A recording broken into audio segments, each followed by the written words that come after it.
It is a civilizational crisis. I've said this before.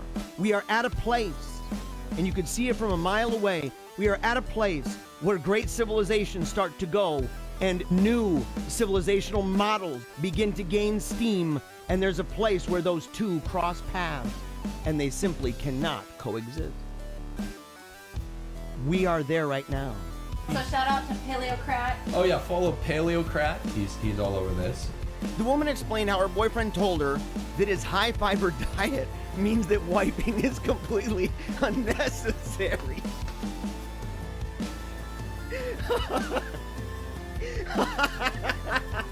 Oh my gosh, I'm seeing stars. They're worse than the people on the corner talking about the rapture's about to happen. It's an apocalyptic death cult. It's so demonic. I'm starting to think there's some kind of a conspiracy going on around here. Yeah, we are the Wolfpack, by the way, guys. I forgot to say that. Ow! It's good to see you. It's good to see you. You guys always get me riled up, wild and zany. It's so eminent. Everything is eminent right now. 12 years, 8 years, we're all doomed. But the great animal uprising of 2020 is happening all around. They're even starting to talk, dude. I've seen movies. They're just at this point pulling diamonds out of their rear end, which would be a fascinating ability, by the way. I heard it's all about the pressure. It's gonna happen, guys. We're gonna push, and we're gonna push hard, because that is what is always done. That is what America does, which is why you can see all that destruction. And what happens, by the way? Cities get burned, windows get smashed, people get pulled out of their cars, individuals have been shot, individuals have been beat bloody on the streets, and then what ends up happening? White supremacy is the big problem in America. What? No! No, no, no! It's over, man. It is over, son.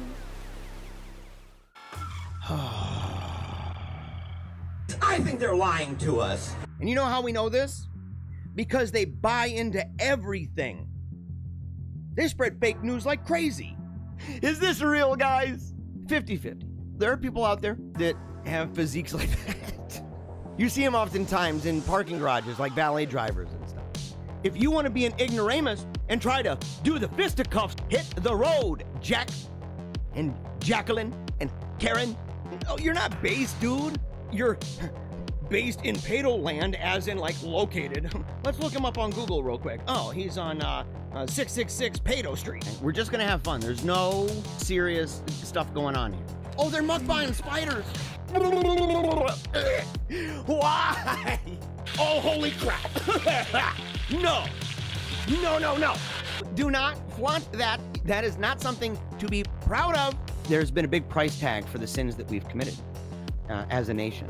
And we've committed some of the most grotesque sins in the history of the world. And all of a sudden, out of nowhere, there's this dude. He's kind of a beta cock, Play-Doh rolling, bubble blowing kind of guy. He says, you better take off that effing shirt, because it offends women. What an ignorant way of looking at the world. You're going to be tossed to and fro by every whim and fancy of a culture that hates you. This dude thinks it's offensive to women that I don't walk around with my shirt off. It's easy to say how great we are, and I believe that we're truly great. On the other hand, we got Dr. Jekyll, Mr. Hyde. They have no connection with the past, other than to simply remind the past always how much they hate it, and to dance on the graves of the democracy of dead. The rabbits are now dressing up as Nicolas Cage. Plastic surgery, I bet, probably from that stinking cat. And you're like, you don't do plastic surgery. And he says, look at the plastic surgery I did for the rabbit. We need to repent. We need to take a knee for Jesus. Paleocrat's using that argument again. Come on, son. That's good, wholesome American stuff. 5, 4, 3, 2, 1.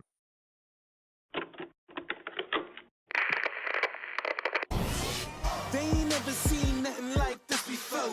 Lit the room when I came through the front door. Ask me if I should overcome, what for? Train in the trees, please pardon my come on.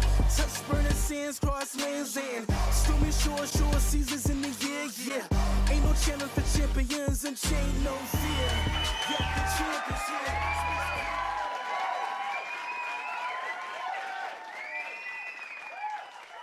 almost decided I wasn't going to do it, guys.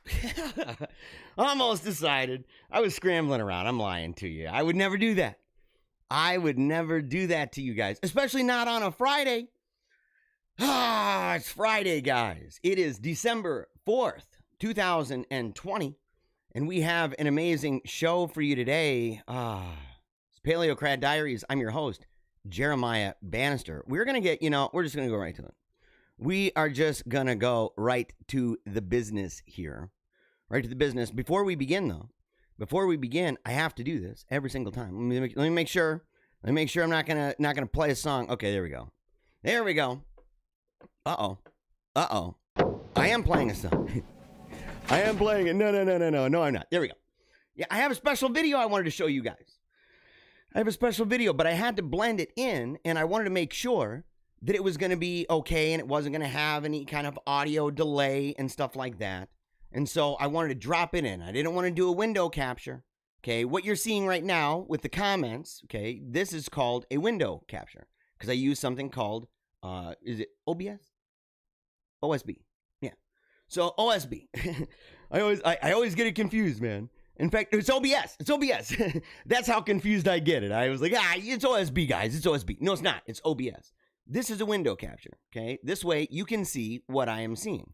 I use this throughout the program. However, if you end up playing a video, sometimes the mouth is off, and I noticed it yesterday in that really, really important video, predictive programming video. We leaked it yesterday. If you missed it, you've absolutely got to see it. It's really important. It's a leaked video pertaining to predictive programming that you know is coming. In fact, COVID may be kind of, the foreplay to what's happening here, okay? It's true. It's true. The Great Reset is going to get bigger and bigger and bigger. And we talked about the predictive programming of the crisis that is about to have a complete wave over our civilization, and it is alkaline addiction. We showed a video of alkaline addiction as well as a video of a doctor talking about it. It was really great, but the voice was off. It was off a little bit, and it was a bummer because it was awesome. And oh man, I don't like the sound of it. I need a straw down here. I need a straw down here, stat, Ailey. Yeah, but it was a bummer. So I wanted to make sure that when I play a video today, because we've got another really good one for you. In fact, this one is really important. Okay, it's really, really, really, really, really important. And so we are going to play this a little bit later. But before we do, I want to show you guys how this works, because you may be on YouTube, you may be on Facebook, you may be on Twitch or DLive or Periscope. You can be on any of those at all. And if you comment, I get to see it. It's that easy. I get to see it. Oh, yeah. Oh, Ailey's got a straw for me. I love you, baby. Yeah, give it up for Ailey, by the way. If you're there, just start clapping. It doesn't matter. It doesn't matter where you are. Just start clapping for Ailey, man. Start clapping for Ailey. So no matter where you are, if you're commenting, I can see it. Okay, so we can get in here, zoom it in a little bit. We got Kashant. What's up, bro? What is up, Kashant? Yes. Hello to you. Ah, man. Yeah. Good morning. Brian says, good morning, Wolfpack. Ow! I love you guys. I love this Wolfpack, man. I do. We are the best. Don't we have amazing listeners, by the way? Don't we have like the greatest followership in the entire universe? I believe we do. And it's because we're united. We're united in a conviction, right? We're the everyday folks. So it's not like this show appeals to kind of a niche market or anything like that. Not a lot of, turtleneck wearing, clove smoking folks, snapping their fingers and stuff. Not a lot of that. Regular folks, everyday people. And I don't want to bust too badly on the turtleneck crowd. We probably got a couple of those. We talk about poetry here. And look, I'm not going to dog jazz. I like jazz. I like jazz a lot. So yeah, okay. We have a great audience. Bethany, hello you. It's Friday. It is Friday. Good morning. Friday morning. Day 4 of the final level of 2020. And I love all those little emojis you got there. You got the scare face, the laugh face with the sweat and the American flag and praying and partying and heart. I know what you're saying. I know what you're saying there. People, we've been doing weird little symbols and stuff. I remember when people were really critical of emojis. And there are legit criticisms in some ways. But, we've been... hieroglyphs, man, that's some old school junk. And we've been using little symbols all the time. In fact, every letter is, in fact, a symbol. All right, let's see here. Kashan says, I actually have 10 wolf pack. What does that mean? What does that mean, 10? I have 10 wolf pack. What? What are you talking about? What are you talking about? Let's see. Benjamin Wood says, friend of Tim Gordon tuning in. Love your show. Bro, thank you so much, Benjamin Wood. I appreciate it, man. And I got to say, when you say you're a friend of Tim Gordon, man, are you a friend as in like a real life friend, or are you a friend as in you talk to him online? Either way, I'm a friend who talked to him online, so it ain't no thing. But if you're somebody who's just out chilling with the guy, bravo, man. Tim, dude, I was really bummed that I couldn't go to the Washington rally initially. It turned out okay. I ended up doing an amazing speech, if I can say so myself. I did an amazing speech at the rally that was held the same day in Lansing, and it was a whole bunch of fun. I met a bunch of great people. In fact, friends that I hope now that I have for a lifetime. I mean, really, really great people. One of them, Maya, she was actually our very first, first of all time for the video show here for Paleocrat Diaries, our very first on-the-ground reporter. She was on the ground, and I met her through that entire process, and so, really cool stuff. But it bummed me out, man, because I wanted to be able to go and see my man, Tim Gordon. I wanted to see him, and that's why I included him in the beginning of the show. And in fact, I'm going to reach out to him because I'm hoping to get him on the show, maybe if he can, next week. Same thing with Tim Flanders. I got some people that because they've had me on their shows and other things, and because I love them, and because they're amazing people with amazing audiences, I kind of got to prioritize those guys. I've got to prioritize those guys. And so, really grateful, Benjamin, you tune in. And man, I'm really grateful you love the show. I really am, man. I'm really grateful. So, thank you for coming in. And I'm really grateful, man. We had somebody yesterday donate. I won't say how much, but let's just say it was a significant amount of money to the show. And remember, 100% of what we do goes to my kids' schooling. They go to Sacred Art Academy. We've been showing a video, but every day I show that video, man, I end up getting a copyright claim, which is okay. It's not like we're banking a bunch of loot through monetization or anything, but it is a real bummer because if I end up having another copyright claim, then YouTube's like, well, your video is blocked. And so I don't want to do that, man. So I'm going to start showing more things that have to do with the school that don't involve any kind of music or anything like that. It's a bummer, but right here, somebody said they shared the stream, the live stream on UBDI. Is that what it is? I encourage all to sign up and take control of your data with UBDI. All right. Barbara says, I would love to see Tim Gordon and Tim Flanders on your show. I want to bring them on separately, though. I want to talk to each one individually. I don't know if you guys saw the interview that I did on Tim Gordon's show. He brought me on to talk about my daughter, our family story, stuff like that, and really emotional. So, I mean, if you're going to watch that one, you better have tissues with you, man. Anytime. It's just a warning. Just know from now on, if we ever talk about Team Tiny Dancer, we did at the beginning of yesterday's show. I don't know, man. I don't know how you guys handled that. We talked about Dan Bongino, and I showed a video of my daughter on a chemo day. And it's one of those things, man. It's easy. We start talking about that. People start crying. They're like, what are you doing to me? What are you doing, Paleocrat? I'm supposed to be laughing at animal stories and monoliths. And you got me crying. I do, man. I got you crying. I got you mad. I got you glad. I got you grateful. I got you howling at the sun. And I got you crying sometimes. I got you crying. But that show with Tim Gordon is real powerful. And he was tearing up real bad, man.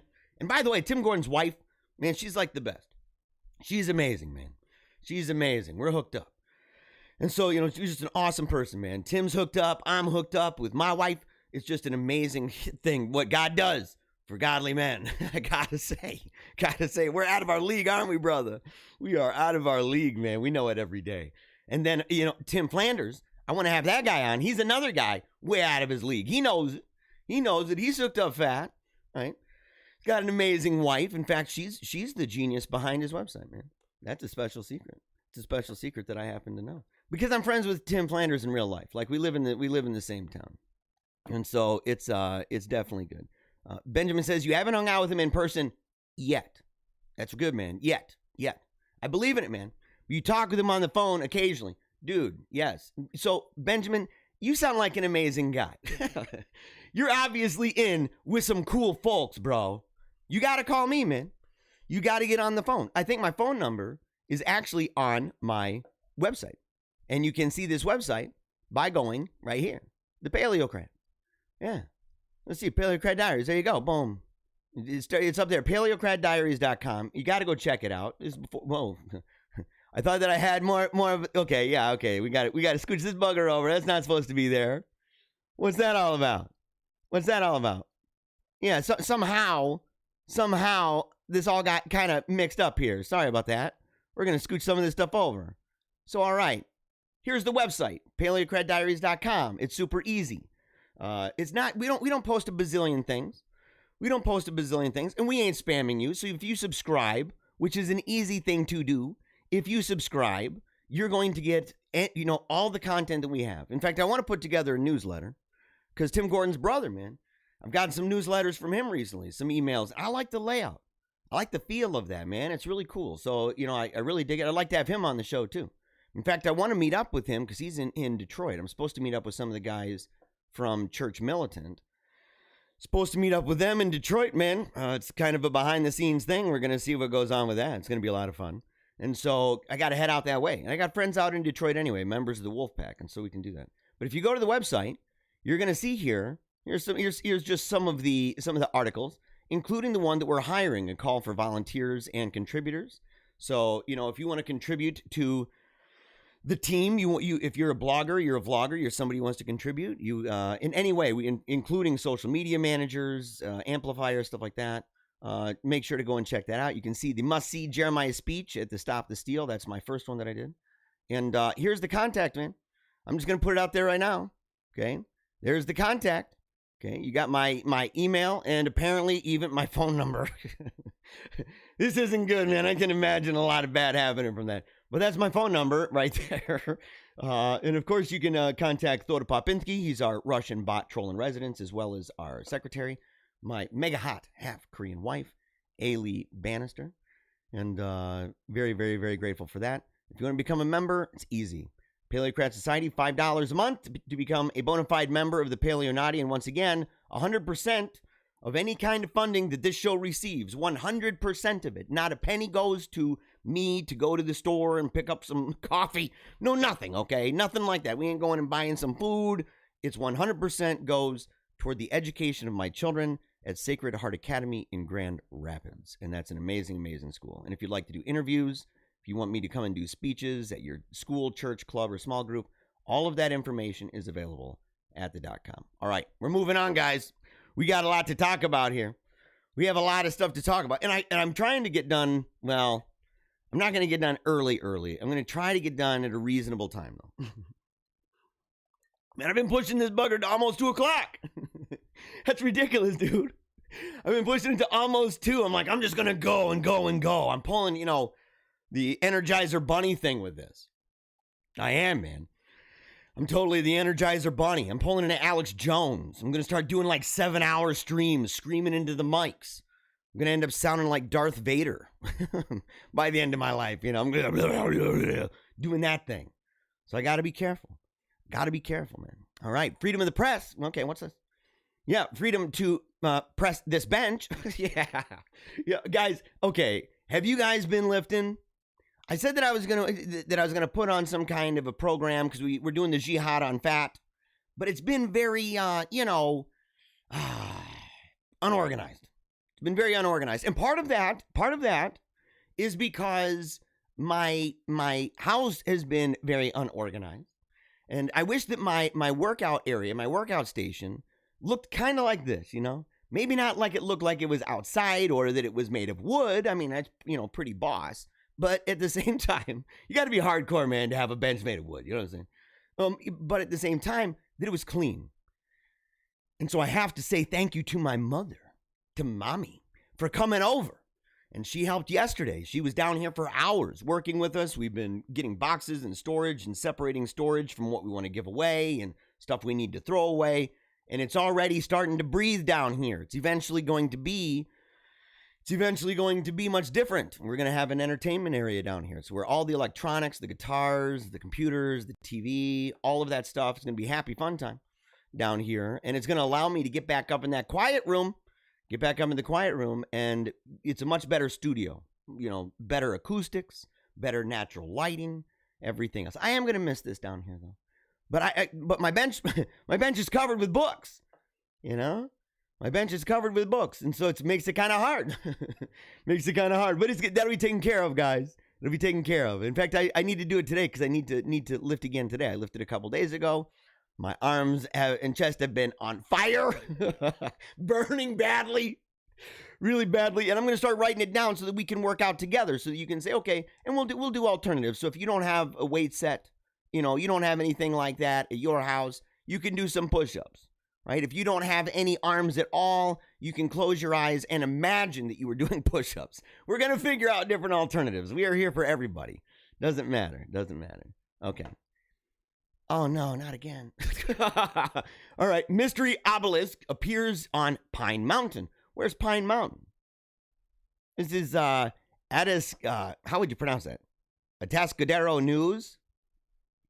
Dozens of hikers flock to take photos with a spontaneous monument. At this point, guys, I mean, look. At this point, this one's like flat on the top. It doesn't have that weren't the other ones, didn't they have an angled top like that? Didn't they have, some kind of a pointed top? This one doesn't. This one's just flat on the top, like a big just piece of steel.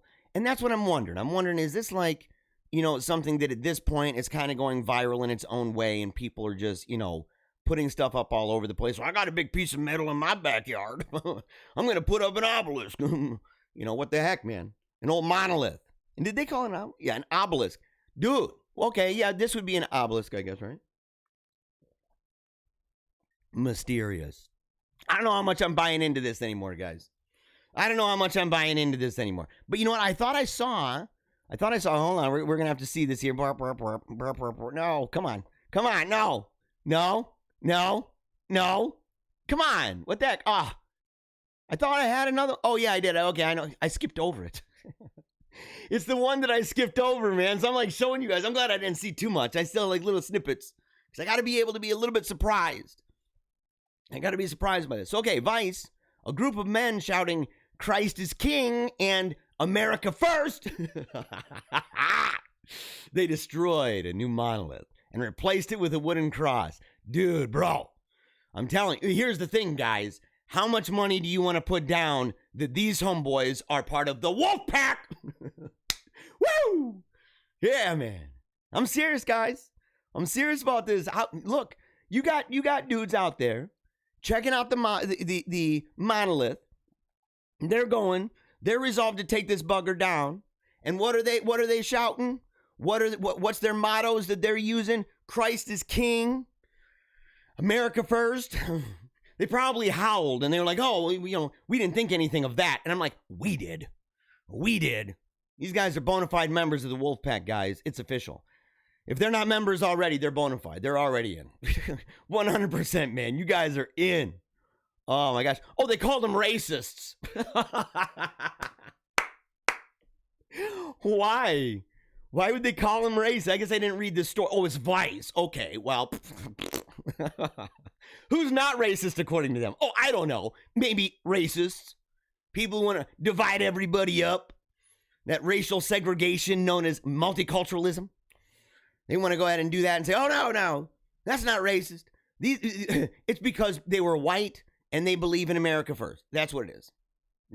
And no matter what, man.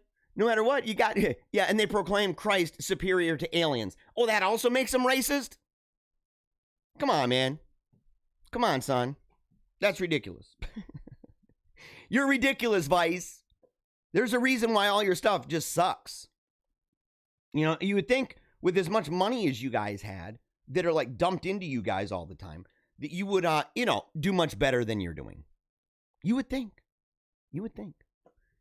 All right, your 2001 Wrapped. What? Okay, you listened to 52 new artists, 613 new songs, caused 4 fatal car crashes while looking for music. Your CD binder currently weighs 52 pounds. How many of you guys remember those things? Oh my gosh, I still have, I think, maybe 2 of them around here somewhere. I actually found a CD, man. I missed it so badly. Have you guys ever had that where you go through, you're looking through stuff and you find something, you know, like one of these things here, and you're like, oh my gosh, I wonder what's in there, and you go looking in and you're embarrassed by some of it.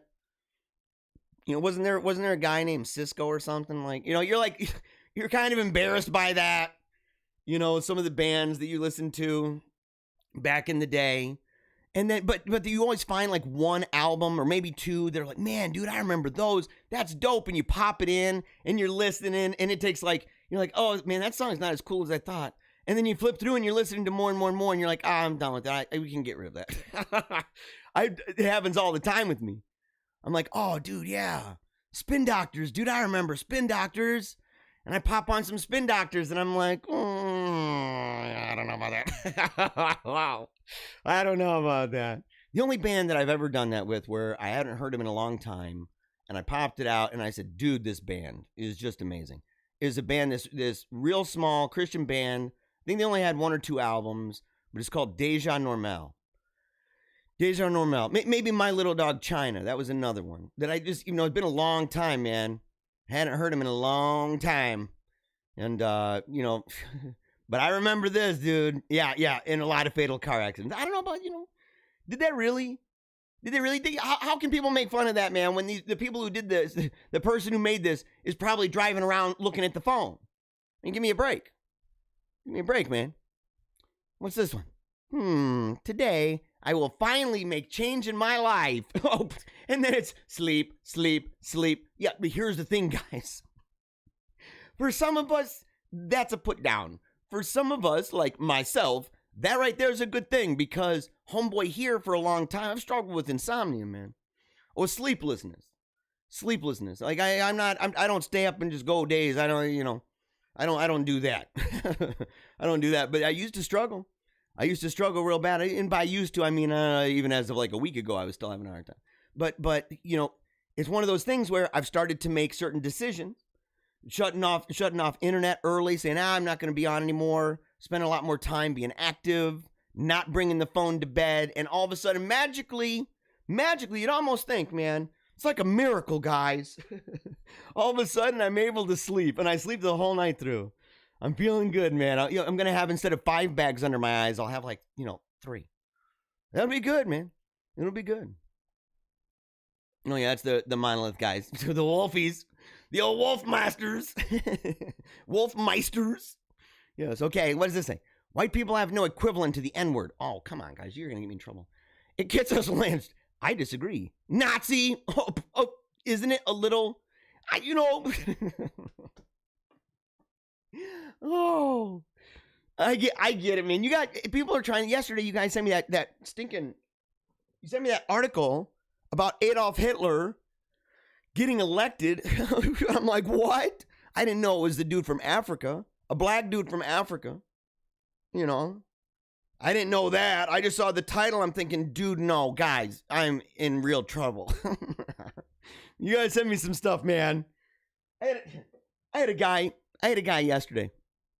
He emailed me. He's like, bro, how are you not canceled yet? I'm like, you want me to be? He said, don't ever give up. You're doing a great job. Keep it going, brother. Love you, man. And I'm like, yeah, how am I not canceled yet? Oh, man. Well, dude, we have been in a little bit of trouble. Not canceled, but a little bit of trouble, which is why some of the numbers for this week, it's been kind of a little bit, a little bit lower. Oh, no. Where's my... I have something I need to get here. Hold on. Where is that thing? Oh no. Oh well, who cares? Yeah, I have this little thing. You can push the button for the camera, and it will make sure that the camera's on. I'll have to look for it during the break or something like that. Because it turns off, and then I'm not able to. You don't see. You're just kind of looking at a corner. You don't get to see yourself at all. You don't have a monitor. It's a bummer. So, okay, but anyway, you guys send me stuff that's going to get me in trouble. If I say goodnight and an hour later you see me online, it's not that I lied. I'm just failed. It's just that I failed. Yeah, that's true, isn't it? How many of you guys, for real, struggle with going to bed at night? And if you're honest, how many of you, number one, were, lazy fat slobs throughout the day? Let's be honest, man. I've been the lazy fat slob. I'm working on it. But how many of you guys, when you have had a really hard time sleeping, or you've said goodnight to somebody, oh, yeah, I'm going to bed, I'll be up in an hour, and it's not, how many of you, number one, were lazy throughout the day, sitting down, not doing much, not engaging in anything, just sitting there, and how many of you spent enormous amounts of time in front of a TV or, your phone or something, or your laptop? How many of you? Because I'm telling you, man, it's a culprit. It is a culprit. It's one of the main things, I think, that makes it tough. It makes it tough, man, to go to sleep. And every time, if I say goodnight, I'll be up in a minute. If I'm not up in a minute, I know the reason why. Basically, every time I'm like, oh, yeah, I've just scrolled through a bazillion things. Oh, that's great. Good job, Jeremiah. Good job, Jeremiah. Oh, let's see here. All right. In the comment section, man, you guys are, I'm loving this, by the way. There's a lot of comments going on. I'm really happy about that. Super happy. Let's see here. All right. Yeah, Brian says Team Tiny Dancer Forever, talking about my daughter and the stories that make people cry. But isn't it true, guys? Kind of like the Halloween episode. And sometimes, people are all tearing up and choking up on the special secret edition, because the All Hallows Eve / Halloween episode was unlisted, and it was the same thing with the Thanksgiving one. We'll probably do one around Christmas time as well. Maybe even New Year, where it's going to be unlisted. You're going to have to go to the website to go check it out. It has a link to it, and you can see it on YouTube, but it's not available anywhere else, okay? And if you go on YouTube to find it, you won't see it. You have to get the link from the website. But people cried, man. People cried. And yes, dude, Team Tiny Dancer Forever, son. It's the way that works. Another one says, my wife is so far out of my league, it's not even funny. I can attest to that. I know you, man. I know you, dude. She's way out of your league, dude. We're all surprised. This guy's one of my best friends of all time, dude. We're allowed to talk to each other that way. Yeah, but we know it's true, dude. We know it's true, man. Big time. Oh, yeah. Annette has a smiley face. She's always just letting me know that she's there. She's always letting me know. And that's my mom. If you're on Facebook and you're in the comments, make sure to say hi to my mom. Make sure to say hi to her. She made a great guy. She made a great guy. A great host of a show. You did good, Mom. I'm glad you made me.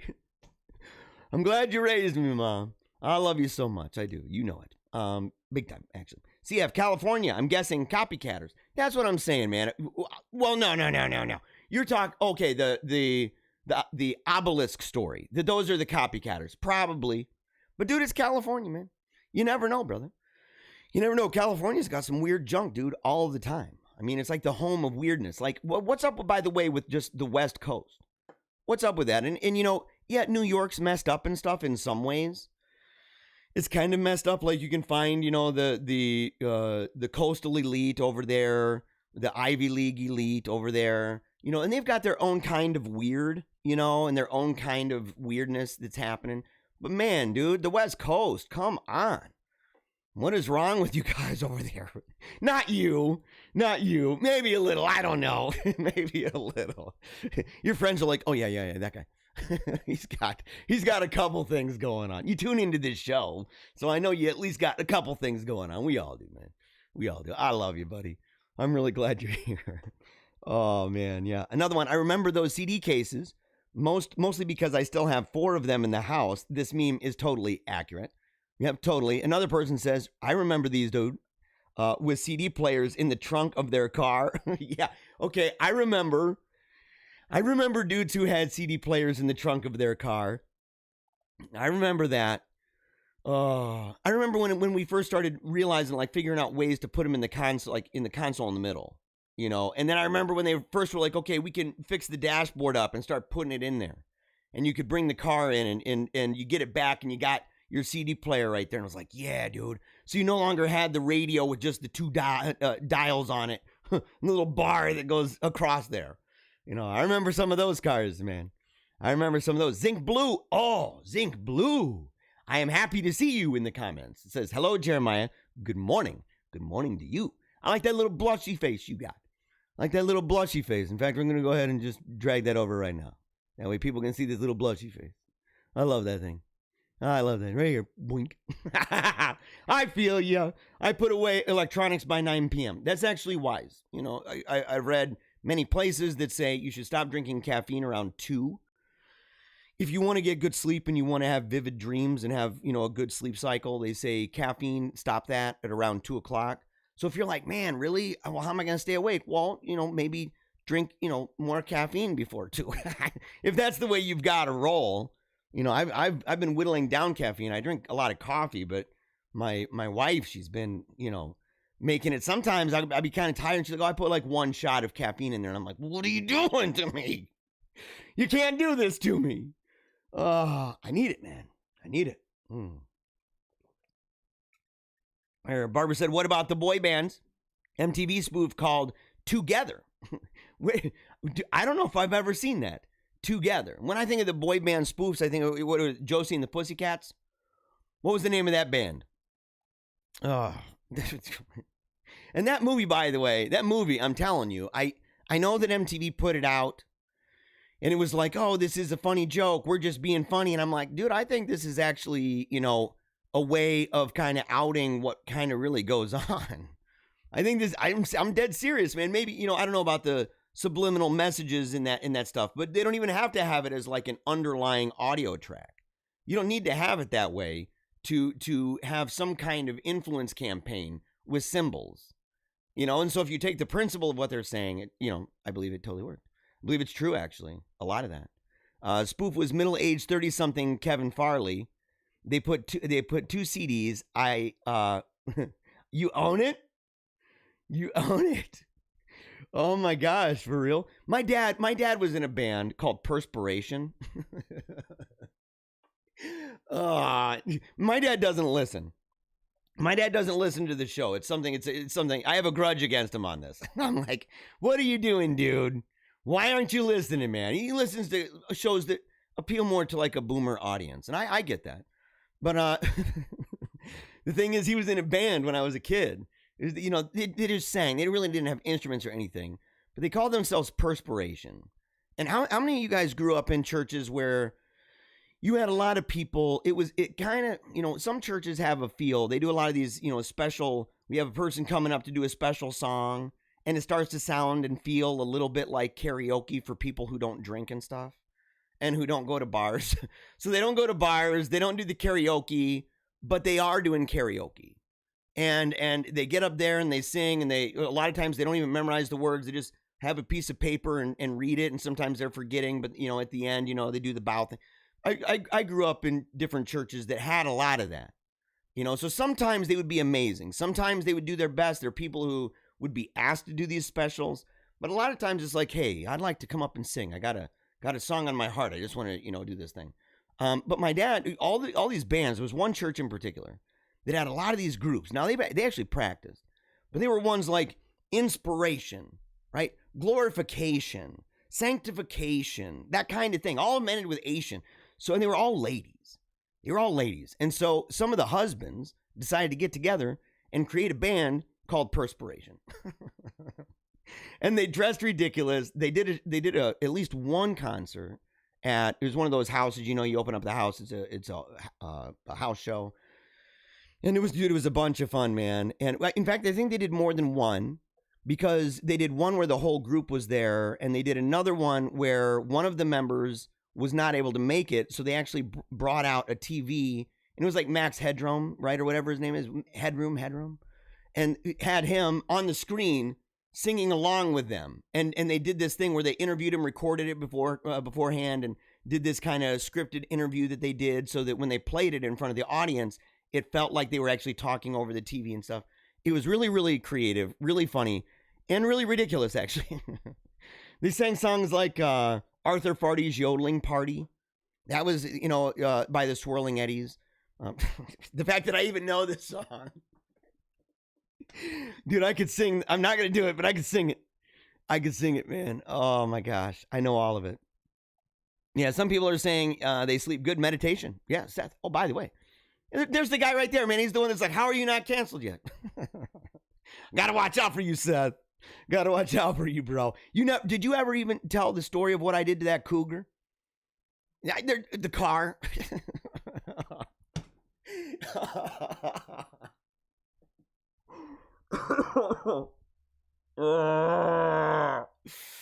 Oh, live shows. How I love you.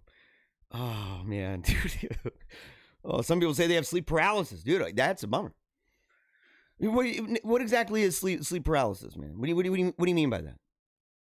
Sleep paralysis. You sleep 4 to 5 hours a night each day. I've seen what those life hack people that talk about ways to do that, and that, you can maximize sleep and sleep cycles by even trimming it down. You don't need 8 to 8.5 hours. That's actually kind of ridiculous. And they say minimum 7. But if you're not going to go 7, then in order to satisfy the sleep cycle, you would need to train to sleep. It's like 4 hours or something like that. So I think there's a way to do it. They're the ones that the bulletproof coffee people. They're the ones that talk a lot about that. Let's see. Going to bed isn't the problem. Insomnia is a jerk, putting it nicely. It's true, dude. It's true. And there's probably things that people could do. There's breathing techniques, meditation, mental prayer. That's what I mean by this. So there's different things you can do, that could get you in the zone. Yeah, maybe we can do a segment on there sometime. The paralysis was caused by an antidepressant you were taking.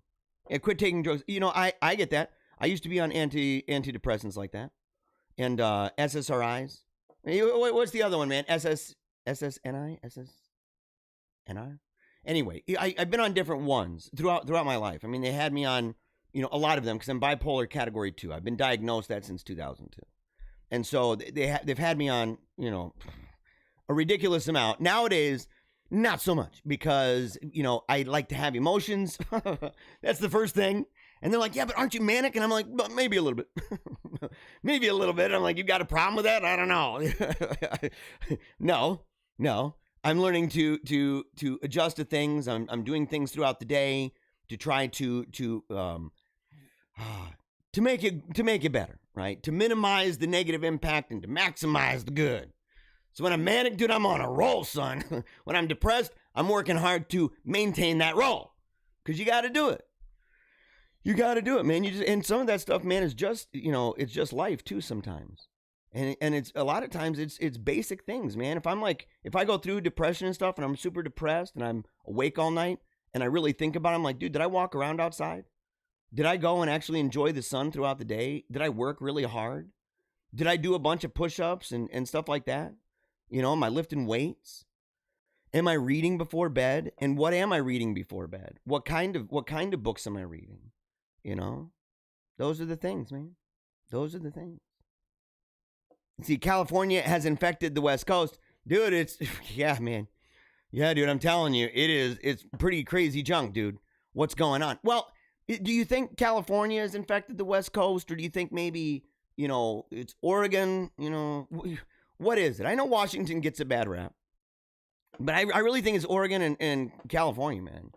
They're just garbage places, dude. They're garbage places. I've been to California. I like it. It's nice. I would never, ever, ever live in, LA. There's no way, dude. There's no way. San Francisco, you'd have to have me on the outskirts. There's just no way, man. I've been to both. Well, no, have I been to San Francisco? No. I've been to LA, went to Beverly Hills, went to Hollywood. By the way, overrated, dude. Overrated. Can you attest to that? Can you attest to that, man? Totally overrated. I've been there. Number one, it's dirty. It's really dirty. You go and even the big Hollywood sign on the mountain stuff, they have a way, the optics of that, to make it look big. And it is large, but when you're there, it's kind of like, well, It's not as big as you think. It's kind of like Mount Rushmore, to be honest. The optics make it so that it's just like, filling the whole screen, and then you go, and it's still very large, but it's just kind of like, man, I thought it'd be bigger. That'd be bigger. Let's see. Benjamin says, we had envy for our buddies who had anti-skip CD players in their cars. No fair, bud. Dude, isn't it? Yes, man. Because they'd be hitting it. And here's the thing, dude. You know it, man. You know it. Driving around and you don't have the anti-skip CD player in your car, right? Maybe you've got one of those Walkmans, the CDs that you can carry around, and when you could first put them in your pocket, or have a little clip, and they said, oh, you can run with them. No, you couldn't. No, you couldn't. Every couple steps it skips, man. Every time, dude. It was the worst, and it's like, who can do this? And then they started having the anti-skip technology come out. And it was great, but you still had cars where it was like, you hit the smallest bump, you hit a rock on the road, and all of a sudden it's skipping all over the place, and it's totally bumming you out. And then your buddy gets it, and you're like, dude, how much was it? And they tell you, and you're like, oh no, that's like 2 months of my paychecks. No. Oh, it was so bad. Remember when people first started putting big speakers in the back of their cars? And it was like, really terrible sounding. And I mean, not inside the car, because you could hear it, like bass music and stuff. I remember that Daisy Duke song. It was, in fact, I think that's the only bass music, right? As its own genre, right? Not as the kind of thing that you would hear like drum and bass at a rave or something, but the stuff that you'd pop in that car. And you drive around, it was a specific time, man. It's like an era that's trapped in time, like disco almost. And you sit there and you say, okay, bass music. So you got this bass music, listening to that Daisy Duke song, and it sounds mega dope in the car. Your like chest is vibrating, you're sitting in the back seat as your buddy's driving, and it's shaking, and you're having a blast. And then you're like, oh man, I gotta go, pump some gas. So he goes, you hop out of the car, and you hear the outside, and it kind of sounds like the truck from Mumford & Sons. Sanford & Son.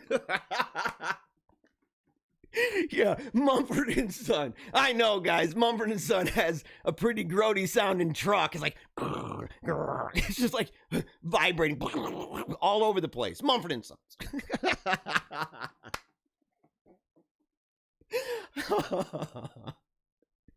Oh man, guys, I'm on a roll today. Oh boy, this is bad. Yeah, but you know what I'm talking about, man. It's like Sanford & Son, dude. It's like a jalopy sound. It's kind of like the truck from Beverly Hillbillies, and it's making that terrible noise, dude. And everybody's looking at you, and all the hot chicks are looking at you, and they're kind of like, dude, what's up with your car? It sounds like crap. And you're like, no. The bass inside, you gotta love it. And you're like, no, I'm not going anywhere near that car. And you're like, dude, it's like birth control on wheels, bro. Don't do this. It's really bad. And finally, people are like, look, you gotta set it in right. I remember. I remember that. All right, Clay, good morning. Infidels, yes, man, sounding good, Jeremiah. As always, brother. Dude, I appreciate it. You make me blush, buddy. You make me blush. Dude, I give my best. Every single day, man. Every single day, I do my best. See, Justin says it's called polyphastic sleep. How did I know you were going to pull some really intelligent stuff on the comment section, man? We're talking about Sanford & Sons, bro. We're talking about birth control on wheels while bumping Daisy Dukes at a gas station. Okay, that's what we're talking about. And you're like, it's polyphastic sleep. You're not convinced? Wait. What do you mean polyphastic sleep? You're not convinced of what? You got to break that down. What are you talking about? Polyphastic sleep. What is that? Oh, you're talking the sleeping for a shorter amount of time. You're talking a shorter amount of time. Okay, I'm assuming. Yeah, let's see. Can we talk about the digital lie? Long live vinyl. Dude, yes, we can. Vinyl, I've got a record player. I actually have to get it tuned up a little bit. But I have a record player. I prefer it. I prefer listening to albums on record through those, old-fashioned speakers, man. Give me those old Macintosh speakers, dude. The ones that are like so big, it's like a refrigerator in the house, and they used to have it set up. My dad, he used to have this amazing sound, sound equipment, man. It was old school, right? Real. In fact, I thought it was Macintosh. Thought it was Macintosh, dude. And he had all different ones, man. All different ones, dials all over the place. Real cool colors. This kind of neon blue. They'd move around and stuff, man. Oh, dude, it was awesome. And but it took up a lot of space, you know? And the speakers were enclosed in these big wooden boxes with a kind of a really artistic, attractive, in fact, casing.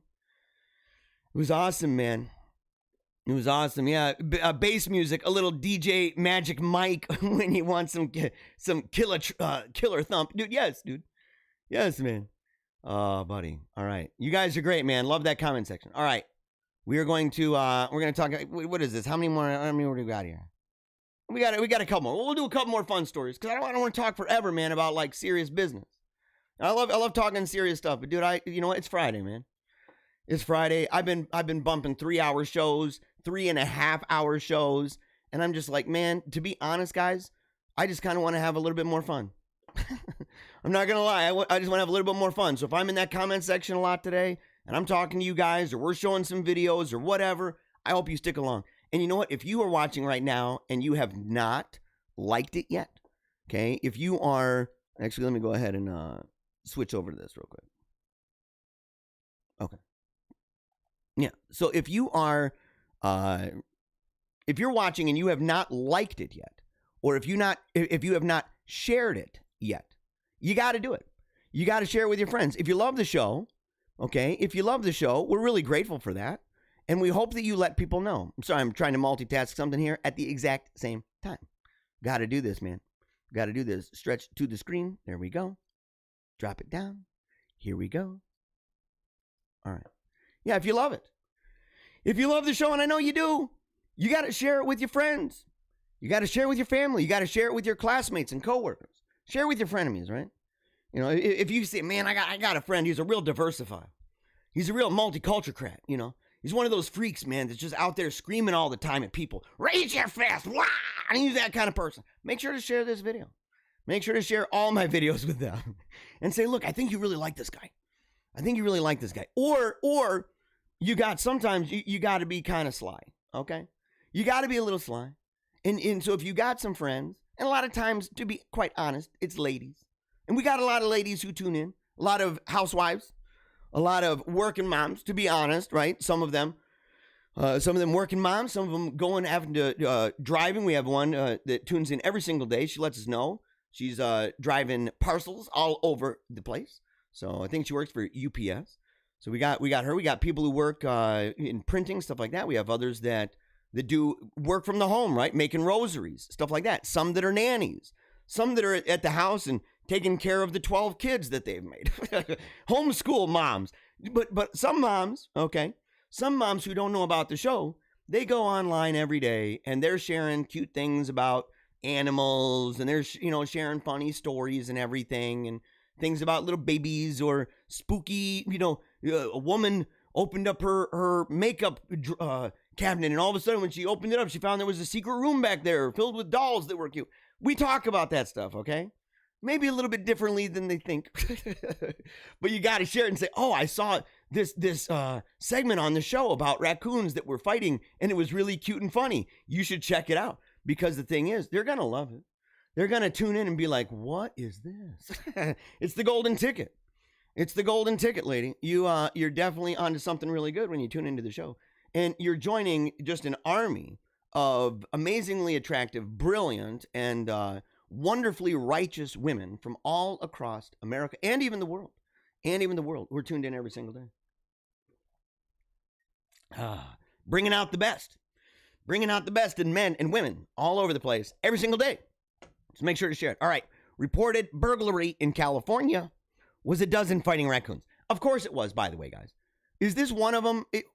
I'm starting to... Okay, photo by... Okay, it's Wikimedia Commons. All right, yeah, so that's not really one of them. So I don't know, I always, I need proof. I need proof. And so, we always want to have proof. We always want to have some way to verify that, yes, in fact, these are, oh man, I got it down here. These are, in fact, the raccoons that were fighting. Police in California. Oh, yeah. Look, by the way, bro, in the comments, we're talking California. Of course it's California.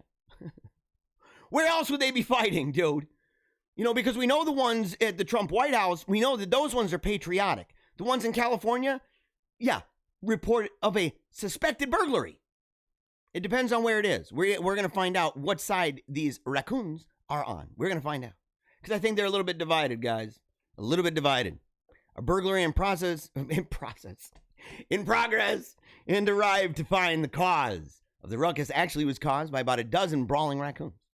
The Richmond Police Department said 2 officers responded to the city corporation yard after an employee called authorities to report a banging on the administration office door. So, okay, the city corporation yard. You know what? I don't know if that sounds like a good place. Corporation, I told you guys, you got to go watch the documentary called Corporation. You know, I don't know, man, city corporation yard. What's that all about? What's that all about? You know, apparently there's banging on the door. Bam, bam, bam, bam, bam. You know, what do they want in for? What do you guys think, man? If you had to speculate, why do you think those raccoons wanted in that door of the city corporation yard so badly? And not just any door. They weren't banging on the janitorial door. They weren't banging on any of that. They weren't banging on the kitchen. Oh, no. They were banging on the door of the administration office. I'm starting to think maybe they are on our side. And they were knocking, so they didn't just bust in. And why would they even call this a burglary? How many burglars are knocking? How many burglars are actually knocking? This is fake news, guys. It's fake news. Oh, police said they broke up the raccoon invasion. Dude, these police, I got to know who these police are. Oh my gosh, in a Facebook post. Okay, guys, look. This is what we're going to do right now. Right now. Okay, check this out. So here's the Facebook post right now. Oh, come on now. Here we go. The Richmond Police Department. Oh, dang, they've got some pictures. Is that the ones? Oh, now, come on, man. No, it's not. Yeah. They're like, we happen to get a picture of the raccoon like this, dude. Yeah, right. What is it doing? What is it doing? Some kind of Tai Chi? Envisioning that there's some kind of mystical orb in there? What is the raccoon doing? Kind of looks like a Dominus Vobiscum moment here. Doesn't it, guys? You know where the priest is like, "In the Lord be with you." I feel like the raccoon, it looks a little bit like that. And how did it even get its little paws like that? Yeah. So Officer Kaiser and Branch covertly walked in on foot to intercede any perpetrators. Okay, so yeah, a possible burglary in process. All right. Although mentally prepared to take action for an in-progress felony, the crime-fighting duo were surprised to find approximately 12 raccoons in a physical altercation. Maybe they were fighting over what to do. They were divided, guys, between we got to take care of this corporation and we got to wreck them bad, dude. They're up to crazy shenanigans. We don't know a lot about what's going on. Maybe the raccoons have been on it for a long time. They've probably gone through the trash. They know there's a lot of craziness going on over there. And the other ones are like, no, we're in on it. Or maybe it was some of them that said, we don't like to get involved in the human affairs of this nature. Not yet. Not yet. When challenged, all but one fled westbound. The below pictured little guy stayed behind. Oh, so that's the one that stayed behind. And he advised officers it was just a family dispute. That is hilarious. That is hilarious, man. But yeah, okay, raccoon invasion. See, these police, dude, they might be watching the show. It's possible. It's possible, because we're the only ones talking about the great animal uprising. We're the only ones talking like that. I don't know anybody else. Everybody else is too afraid. They think, oh, dude, I'm not going to talk about the great animal uprising. That's going to hurt my numbers. And I'm like, are you serious? It hasn't hurt mine. It hasn't hurt mine. You got to tell the truth. And even if it did, dude, you got to tell the truth. You simply have to do it, man. All right, what's this thing? Let's see this bugger. No, yeah, okay. I don't think so. No. How is he smiling? Oh, what the? Oh, dude, come on, man. We got to see that one more time. Dude, that is, okay. So if you were in this place, I mean, maybe you don't see it quite so clearly. Let's get this bugger up even bigger. Let's see if we can do that. Can we make that even bigger? Oh, yeah, okay, we can make that bigger, all right. So, okay, so this dude's hiding behind a tree. He's like, no. And you got a lion. You've got a lion coming up behind you, behind the tree. Would you be smiling? Would you be smiling thinking this is a lot of fun? Rawr, you're a dead guy. You're a dead guy. Has this guy not seen TV shows? Has he not seen movies, dude? Come on, man. Come on. People that play like that with these animals, man, like, I get it. But at the same time, dude, what was that? What was that, super gay, tiger training duo? What Sigmund, what is it? Sigmund and Freud? Why? Sigmund and Freud. Yeah.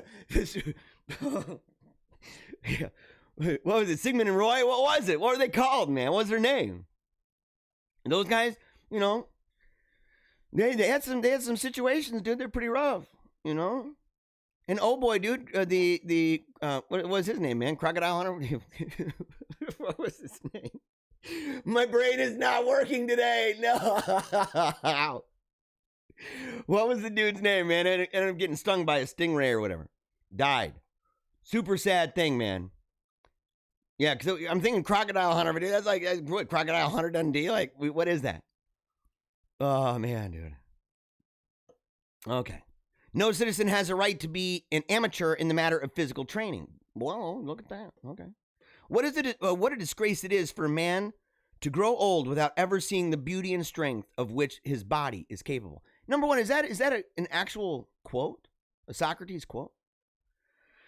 Look, that's not funny. But look, that's something, guys. I hope it inspires people. And I would say this applies to men and to ladies.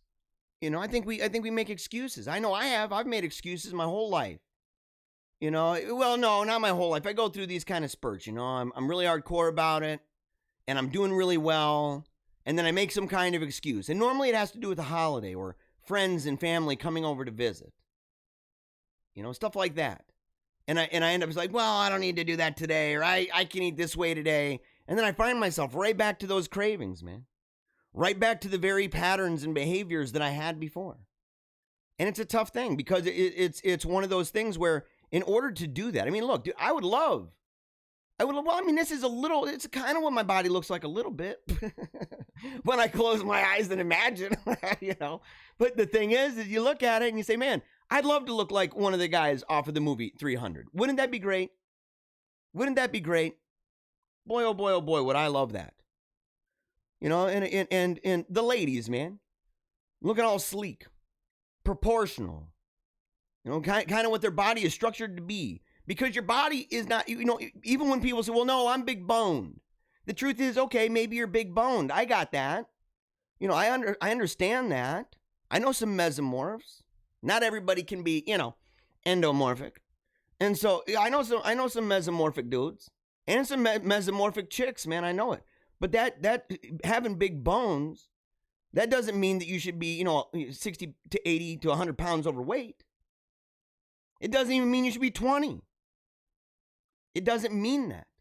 It's a bad excuse, but we give ourselves excuses all the time. And I'm done with it, guys. I'm seriously done. I'm seriously done with it, man. I'm done with it. Alrighty. Now, we got to get back. We got to get back to the wolf pack. Okay, so this is the mid portion of the program. I'm going to encourage everybody once again. Once again, I want to encourage you. You got to hurry up and get that coffee because we're about to do the wolf pack now. And then we're going to talk about a couple more of these comments, and then we're going to head on right into some serious business. So you got to get your coffee right now. Get your coffee. You got to get that no matter what it is. It could be some juice. If you're drinking some apple juice, if you're like, I got my orange juice, buddy. I don't care. I don't care if you got your tea. I don't care. Right? You could have your water. I know there are people who are drinking just plain water, not even electrolytes in there, not even any kind of, flavoring of any kind. Not even throwing in some raspberries or something just to shake it up and make it kind of taste, like something.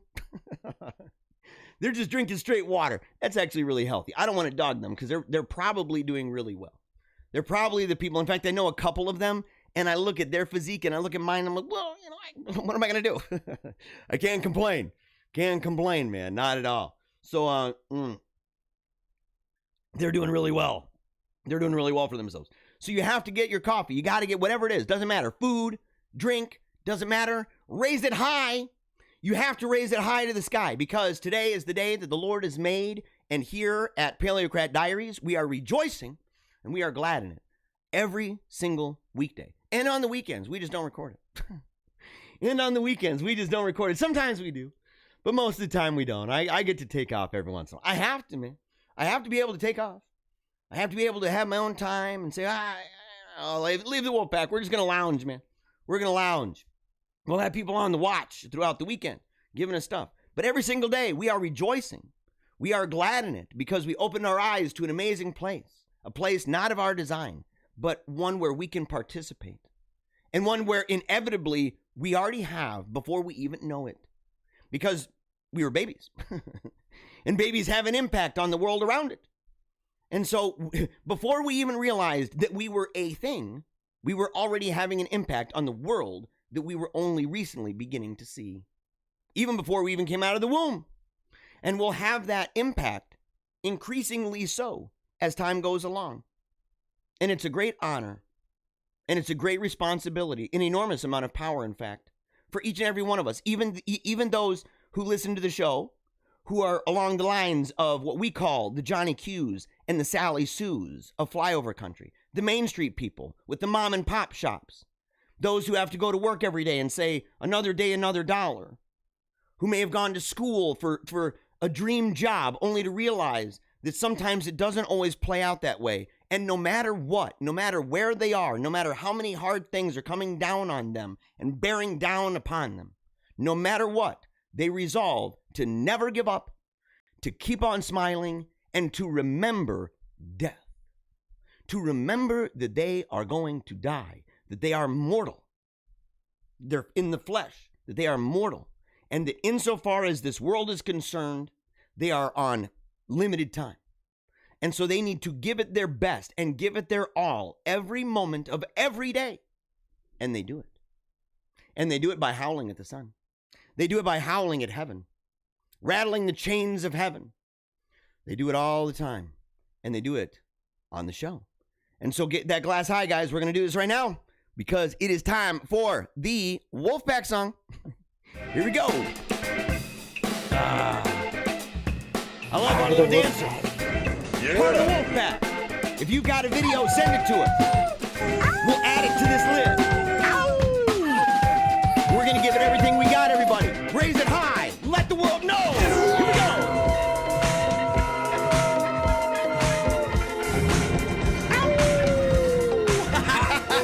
Yeah. Come on. Look at him go. Look at that face. Yeah.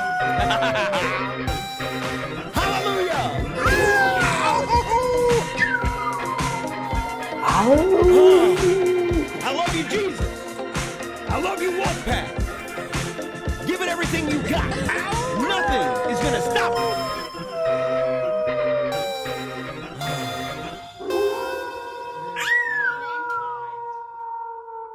My boy. My boy. My little dude. I told my wife, I said that we were going to need to put together some more videos. I want more videos of the kids. Because when the kids are in school and they're not in school, which happens sometimes, especially with all the lockdowns and, being in, isolation, being imprisoned in your own home kind of a thing with the kids. They come down and we make the best of it. And so they come down during the show. They help out, they have it playing upstairs. And then they come down and they do the salute at the end. And so I miss them when they're gone. I really do. I miss them like crazy. And so, it's one of those things where I want to get some video of them raising their glasses high. And if you have a video or a picture, of your glass raised high, make sure that you are going to send that to us at paleocratdiaries@gmail.com. All righty here. Let's see.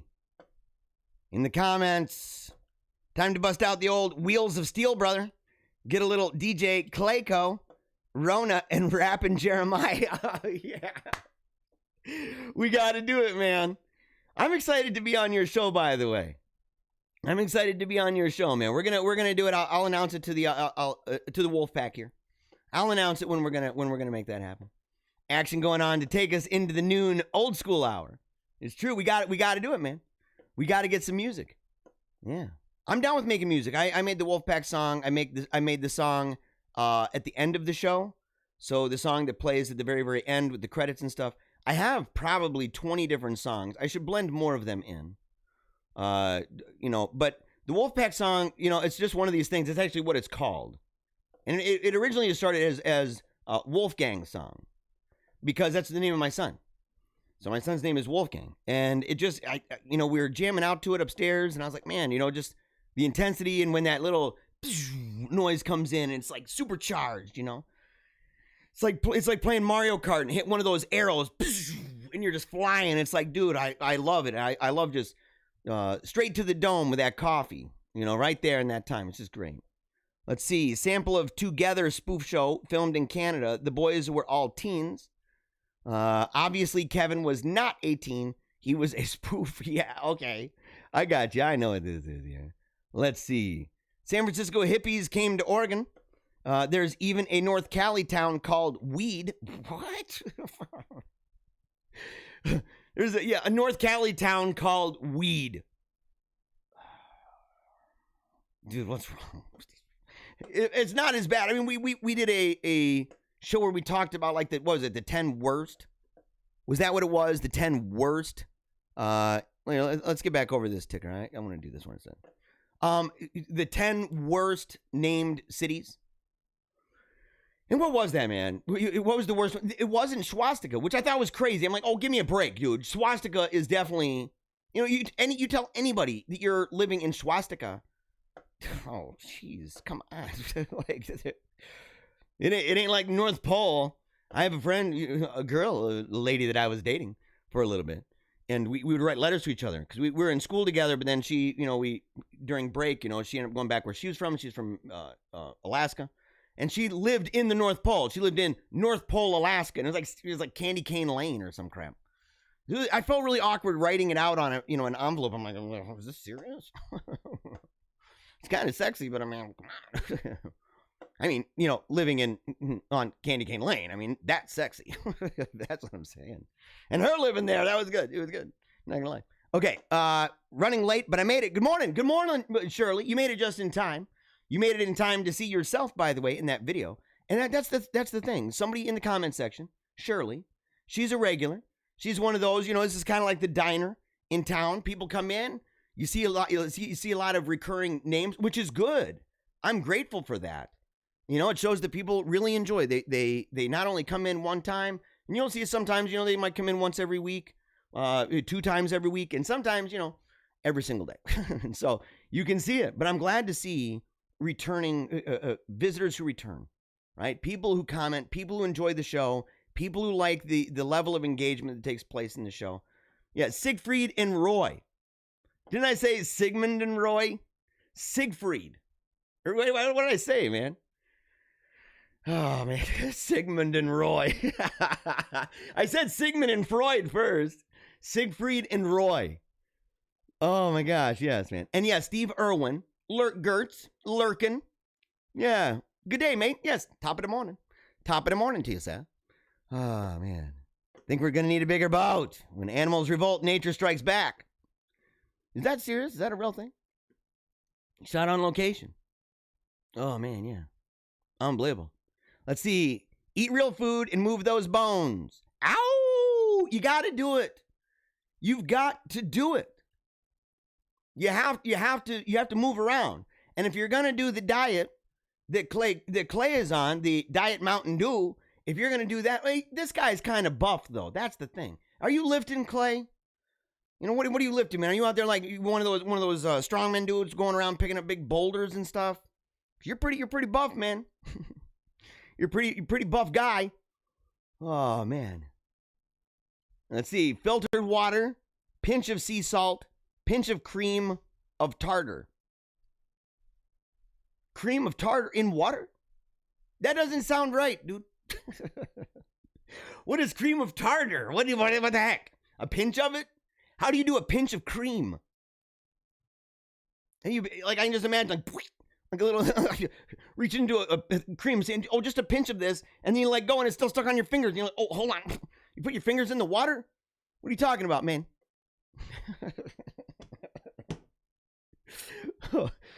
Imagine like, oh yeah, I want a pinch of that tartar, and like sticking their fingers and rubbing it, and you're looking at it like that, you're like, ah. And you're like, it's delicious, try it. It's really good. It's delicious. And it's like, oh, okay, and you try it, and it is. It turns out to being good. You know, it's never the same though, because apparently, you know, that person's fingers, you know, has a certain kind of, you know, sweat and oil to it that mixed in that happened to make it really taste good. And you're like, ever since you're like, man, it's just that one person. It's like, well, he did put his fingers in it. Oh yeah, that's right. That's right. Let's see here. Yeah, Shirley. Ow! Wolfpack howling. Kathy Marie. I got what? Kathy, where's the video of you? I need a video of you, Kathy. Raising that glass high, whatever you're doing. You know, I know you're a hardworking person. I know it. I know it. I'm just glad that you are howling with us. Yes, love you all. Oh man. Yeah, and people love seeing the kids. They love seeing the kids. You know, really, really, really, really good. Oh, dude, Nobel Clinton says, I have a cup of Joe. Dude, Nobel, I am super glad to see you. It's been a while. He's one of those people, man, like, you know, you see and then it kind of goes away and you see again. And I like because he's on, what is that, man? Is that D Live? Really grateful. You're one of the main people over there that's coming. I love it. I love it, man. Yeah, your laugh, someone said that my laugh makes their day. Okay, I'm really glad to hear that, by the way. Oh, yeah.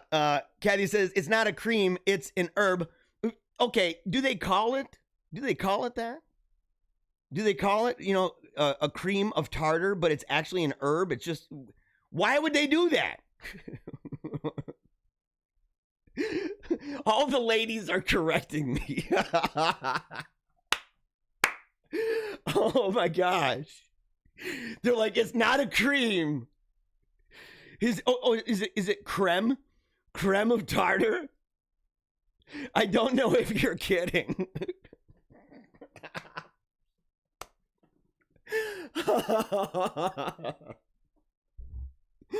Oh, I love you ladies. Oh, I love you ladies. Yes, it's called cream of tartar. Is it cream or creme? Is it cream or creme? And yes, we need a video from you. Oh man. Man, you calling me out. I may just have to make a video now. You do have to make a video now. And yeah, dude, it's hilarious. If you had to bet, if I'm joking about this, that I am confused as to how the tartar cream is, you know, a pinch of it is cream. How do you get a pinch of cream? Or if I really knew and I'm just joking, if you had to put money down, what would you do? What would you say, man? Would you say that I'm ignorant and just rolling with it, having fun? I mean, look, I'm the same guy that said Sigmund and Freud. Oh, dude, I'm the same guy that said it. Sigmund and Freud instead of Siegfried and Roy. I think it was Sigmund and Freud. Oh, guys. Oh, this is good. Okay. We're going to get on to some serious business. We have to get on to some serious business. So apparently, this is a good one. Okay. This is CBS. And you have this really great interview talking about China. We're going to show this here, okay? I'm going to show it. You wrote a piece for the Wall Street Journal, and you say China is targeting members of Congress with 6 times the frequency of Russia and 12 times the frequency of Iran. What is behind Beijing's aggressive approach? So they want laws and policies out of the United States. So, by the way, real quick, just so that you heard that clearly, yeah, DNI John Radcliffe was talking about how China, look, foreign countries are always doing this. Right? We do it to foreign countries do it to us. But there is a really worrisome trend that we're seeing, especially in light of COVID and, you know, people not understanding, or if they do understand, pretending that China was not involved in some way with manipulating all of this from the get-go. We knew it. We talked about it. This stuff doesn't take us off guard. okay? But it's taken a lot of other people off guard. And so they manipulated with that. It completely ravaged our economy, which, by the way, that should be the kind of thing that is war. And I don't want to say, oh, let's go to war with China right now. But at the same time, what do you call that? What do you call that? If a group is knowingly involved, not only with how this thing came out, but then hiding the real numbers, making sure that the world did not really know, panicking the world with their propaganda, spreading around all over the place, wreaking havoc on people all over the globe. And that's just the virus itself, not even including the psyop that's associated with it. Constant fear. Everybody's totally afraid out of their mind. Everyone's scared out of their boots. You got to stay inside. How many months did we all stay inside peeking out the window? What the heck, man? And during that time, being bombarded by social media campaigns that are just, pumping that whole thing in our, Clockwork Orange stuff, propaganda in the eyeballs. And that it's designed in such a way that whether intentional or otherwise, and I believe it's intentional, I think there's sufficient evidence to do it, to make that claim. But that you can look at the operation of a color revolution. You can look at it and say, well, what would be required for a color revolution, right? This massive psyop thing, major time conspiracy, right? Treachery, in fact. And you say, well, what would be required? Oh, each and every one of these points. Oh, let's go and see if it worked out. Well, ain't that cute? Each and every one of these points, just boom, boom, boom, boom, boom, down the line, check, check, check, check. And all of this stuff is resulting from a core, from somewhere in the beginning. Where did it start? Where was the genesis of all of this? China. China. China, China, China. And so when we hear that China is influencing our elected officials, that's extremely worrisome. But we can see it, can't we? We can see it with what they're willing to do with things like preserving Section 230 with big tech, right? And saying, oh, yeah, they're able to promote, which almost all the propaganda that they promote is the same kind of propaganda that you would see as being authorized, or at least given the old wink and nod by the Chinese. That's why you see the NBA, man. That's why you see, what was it, man?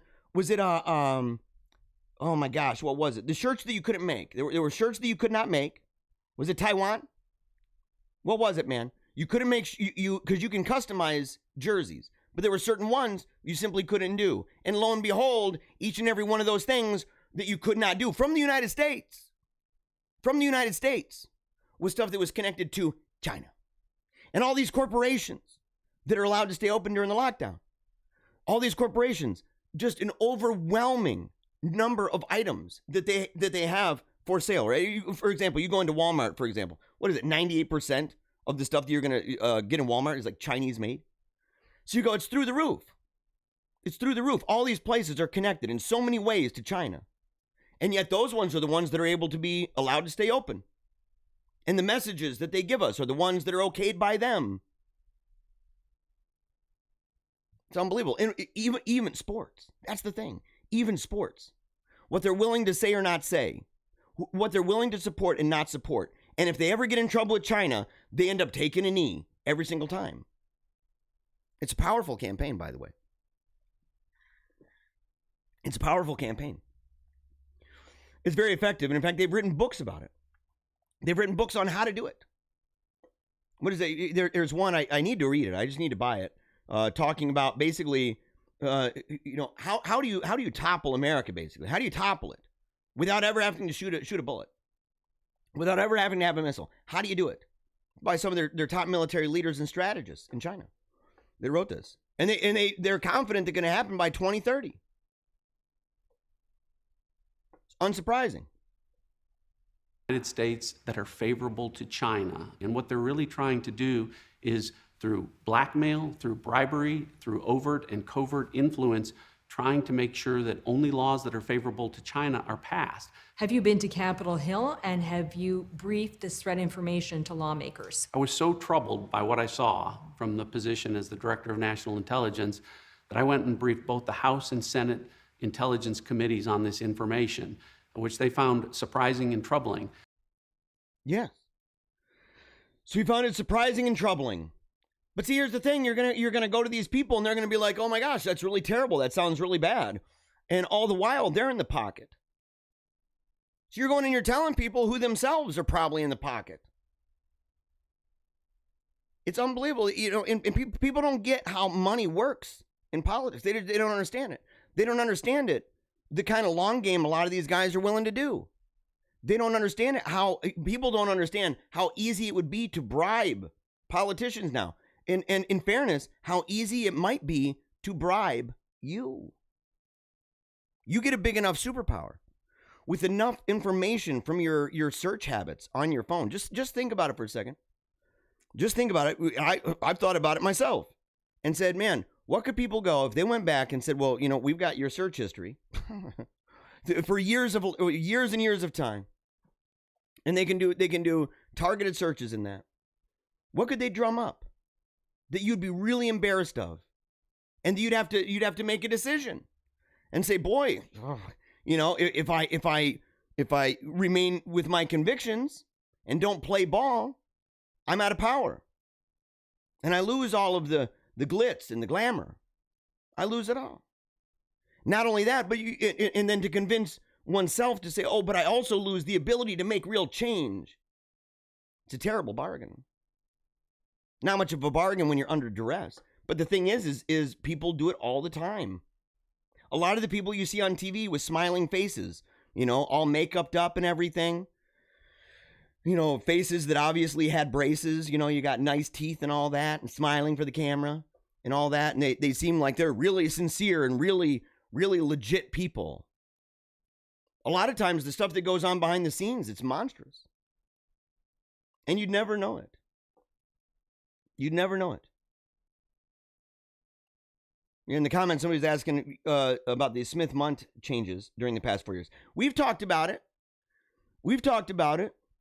Political office holders, including our president, think about it. I have a lot of criticisms, regarding things that the president has or has not done.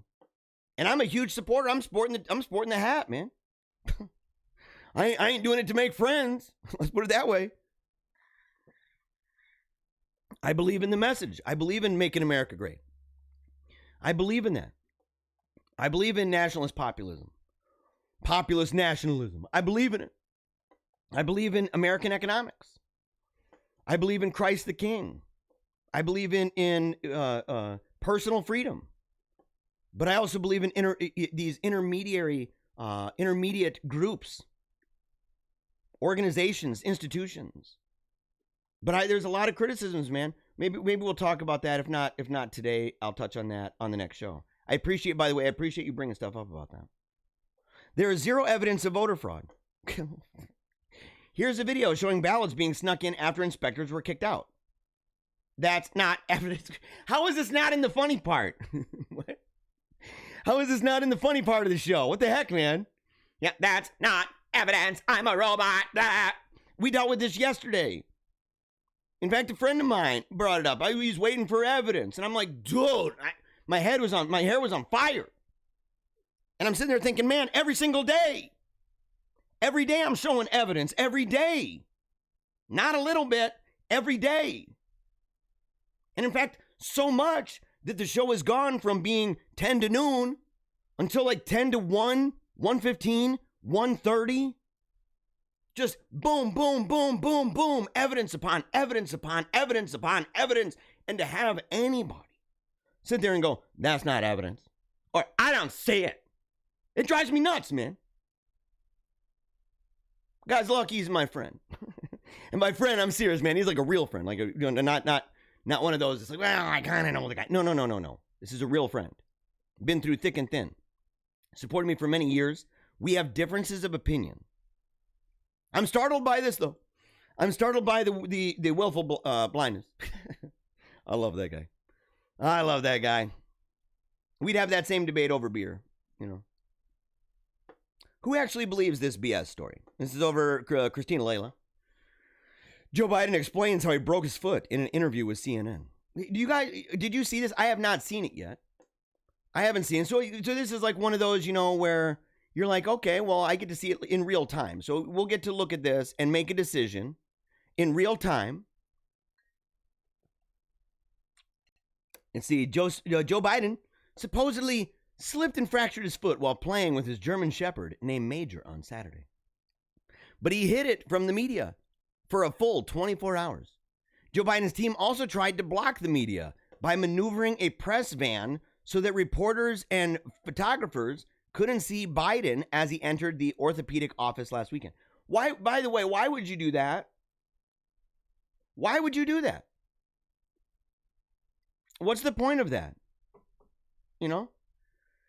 What's the point of doing that? You know, if you're like, oh, well, we're gonna have a van that goes in front, and that way you don't get to see what's going on. If he just fractured his foot, what's the problem with that? Nobody's like, oh, it might be bad for the optics because it's not, you know, showing strength. It's not going to show strength with him walking in that boot. Walking in that, you know, big old plastic boot. My daughter had one of those. Well, it's kind of like that. It mainly to be worn at night. I don't know if it was meant to walk around and stuff. It was blue. We called it the Smurf. We said you got to grab, or Smurfette. I think we call it Smurfette. You got to go grab Smurfette. Yeah. So the thing is, you know, but who's going to believe this? And if somebody saw him in a wheelchair, for example, being pushed around in a wheelchair, they'd be like, well, I mean, yeah, it's Joe Biden. I mean, you know, he's got Parkinson's. I don't know. He probably has, you know, he's got a weird stride. He can't run but like 3 steps. He really struggles. He runs, and then he runs. It's like, dude, you know, that happens when you get old. I get it. You know, I'm not seeing, and look, in fairness, I'm not out there seeing Trump, you know, jogging long distances and stuff. He looks like he has more, what is it, virality? What would you call that, man? You know, so there's more life energy coming from him. There's more life energy. His personality. He seems really young. You know, he seems really young. Whereas Joe Biden, when he runs, he's got his shoulders up like this and his arms are like real stiff and his legs look like real stiff. Like, you know, looks like one of those toys that you know, I don't know why G.I. Joe ever changed their toys. Their toys used to be really dope back in the day. You could swivel the hips around and move their legs in multiple directions and stuff. And, you know, it was awesome. And their knees would bend. They were like the best. It's the best little action figures that have ever been made. And then after that, a lot of these toy companies were like, nope, we're not going to do that anymore. And they would make it so that, you know, it was more like Barbies. So, but there was no way to bend legs at all. So it'd be, you know, the commercial would be like, you can go run. And it shows the person like real stiff and their arms are straight up. Kind of thing like that. And their legs, you know, so their legs wouldn't bend. That's kind of like what Joe Biden looks like. Kind of, you know, with his shoulders up like this. Who runs like this, by the way? With their little arms. In a suit. And everybody else behind him looks like they got a normal stride. So, I mean, we all see it. Okay? We all see it. So what's it going to hurt? What's it going to hurt? Let's see here. I wear the big boot most of the time, but when coming out here, it's just kind of clumsy. So they gave me this little thing to work. How is your foot, and what happened? What happened was... Yeah, by the way, this is really, really intense conversations. You can hear it in the tone that Mr. Tapper here is using. Oh, what happened? You can hear, can't you hear the lightness in the voice, the optimism, the happiness that he's got? He's talking to Joe. They're old buddies. They're old pals. And so he really likes it. If he had Donald Trump on there, he'd be like, what happened? Were you doing something evil and racist? No sympathy, no sorrow. Well. But it's Joe, and he's like, hey, buddy. Man, that's a real bummer. What happened over there? They're just buddies, dude, talking. I got out of the shower. I got a dog, and anybody who's been around my house knows, little pup dropped a ball in front of me, and for me to grab the ball, and I'm walking through this little alleyway to get to the bedroom, and I grabbed the ball like this, and he ran, and I was joking, running after him to grab his tail, and what happened was... Dude, no, he was not. No, he was not. This story's already so convoluted. Oh, he put a ball... I was in the shower, and he put a ball there for me to do this. No, he didn't. No, he didn't, Joe. You're lying. And he's like, and then I tried running behind him. No, you didn't. You've only tried to run when you had to. We all know it.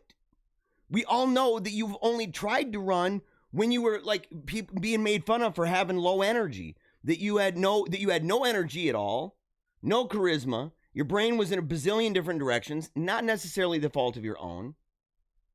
Parkinson's happens. But the thing is the idea of you running and being, I'm chasing the dog in the house. No, you didn't, dude.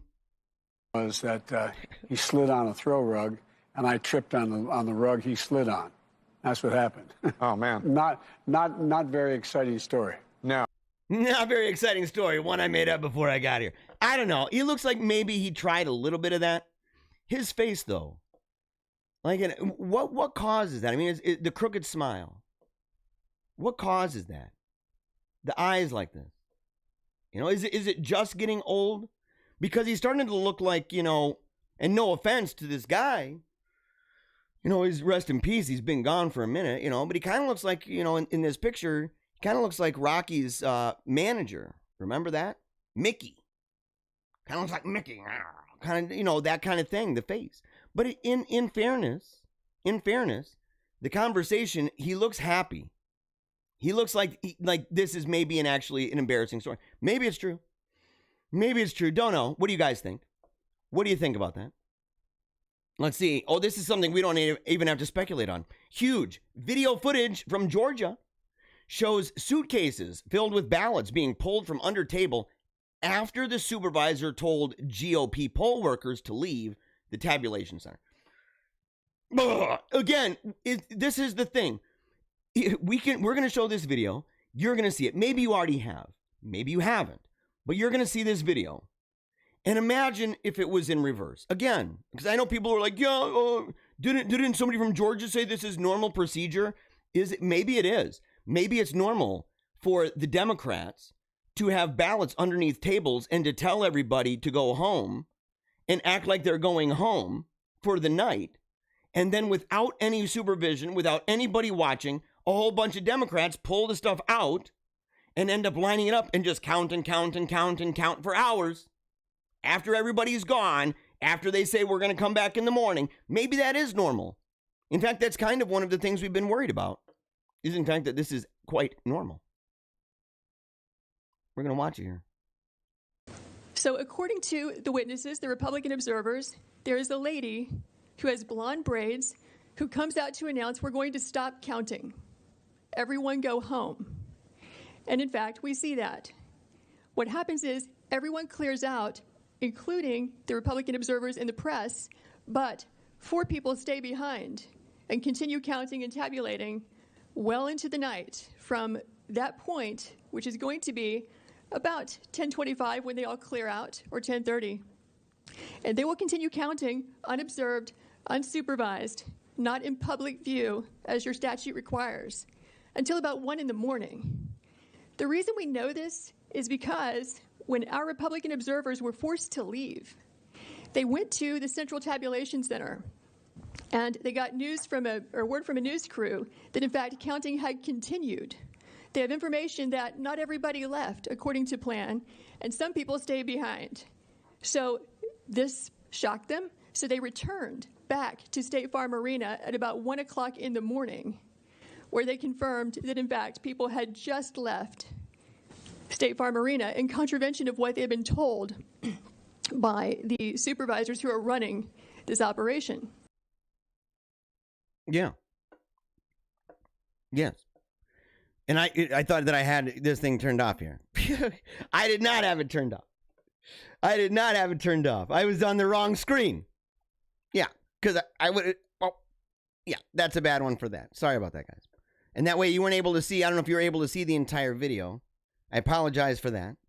And I was looking around. I'm trying to find that stinking thing still. Let's see. We're going to transition over this booger. We're going to take the Wolfpack song off, though. Take the Wolfpack song off. Yeah. Alrighty. So, but that's the point. So you see it and you go, oh, wow. Look at this. Is this another one of those things where they're going to say that there's no evidence? Of course. Of course they will. They're going to say, oh, yeah, there's no evidence of that. There's no evidence at all of this. But we've seen it. Again, It's ridiculous. Why would we why would we even take it seriously? Well, we should. We should take it seriously, but only insofar as we realize the nature of what we're dealing with. The nature of the situation, to say, look at what's going on, guys. Look at what is happening. We are being lied to in a brazen way. We are witnessing a psyop that is extraordinary. Look at how effective it is. Listen to your friends. Go through your news feed sometime. And I don't encourage this very often, but go through the news feed. See how many people are insisting over and over and over that there is no evidence, and marvel at the power, the magnitude, and the widespread nature and effectiveness of this psyop. Marvel. Marvel, and then determine to become more familiar with the mechanisms that are used for this sort of thing, so that not only can you spot it when it happens again, but that you can be equipped to defend yourself and your mind and your heart, your integrity, from the wiles of these mechanisms. What's going on with the server reportedly obtained in Germany related to the 2020 election by Joe Hoft? There are plenty of rumors, and I've wondered about this myself. There are plenty of rumors concerning the server obtained in Germany after the election, and here's what we know. On the Monday following the election, President Trump fired Defense Secretary Mark Esper. Christopher Miller, who serves as director of the National Counterterrorism Center, replaced Esper. Esper held his own press conference in June to announce that he would not follow President Trump's orders to protect the White House from Antifa and BLM rioters who are burning down D.C. This guy is obviously a treacherous person. He is. He is. He's an evil dude. If you, number one, he's saying, I'm not gonna obey the order. I'm not gonna obey the order, even if it's lawful. When you're sitting around and you're watching as Antifa and BLM are burning down the city, you go, okay, yep, that's fine. It's fine with me, because he's obviously part of the scheme. I mean, there's no other way around that. Then, in one of his first moves on November 18th, acting defense secretary made military special ops report directly to him, along with the secretaries of the Army, Navy, and Air Force. I want you to think about this, by the way. What would be the logic for this? It's an extraordinary move. It's an extraordinary move. Let's see here. Acting Defense Secretary Christopher Miller announced Wednesday that the U.S. Special Operations Command will now report directly to him, putting it on par with the service branches.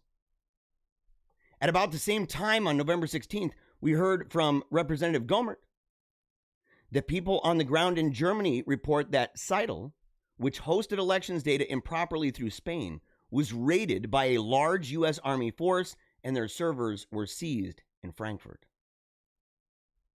And how long is this video? Election, he needed to just... Okay, hold on. Let me go ahead and turn this one up. I'll go ahead and I will show you again. I will show you this. And this time I'm going to back out. This time you can see the entire thing, because I don't want to... Sometimes there's even words at the bottom of the screen. Here we go. Give up. But Seidel, that's a place where all of this information was cycling through. Not supposed to, but it was. And actually, there was a German that, as I was told, there was a tweet in German from Germany that the U.S. Army had gone in and seized the Seidel server. They're going through bankruptcy right now.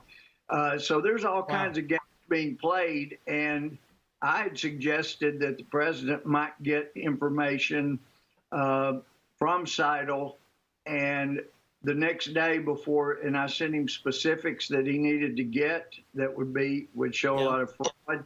And the next day before that information could be gotten, somebody ordered the U.S. Army, according to the tweet, to go in and seize the server. There are people involved inside the government that have been trying to take this president down, State Department, Intel community, and FBI, and also... Yeah. So you end up having that. Okay, admittedly, in a tweet.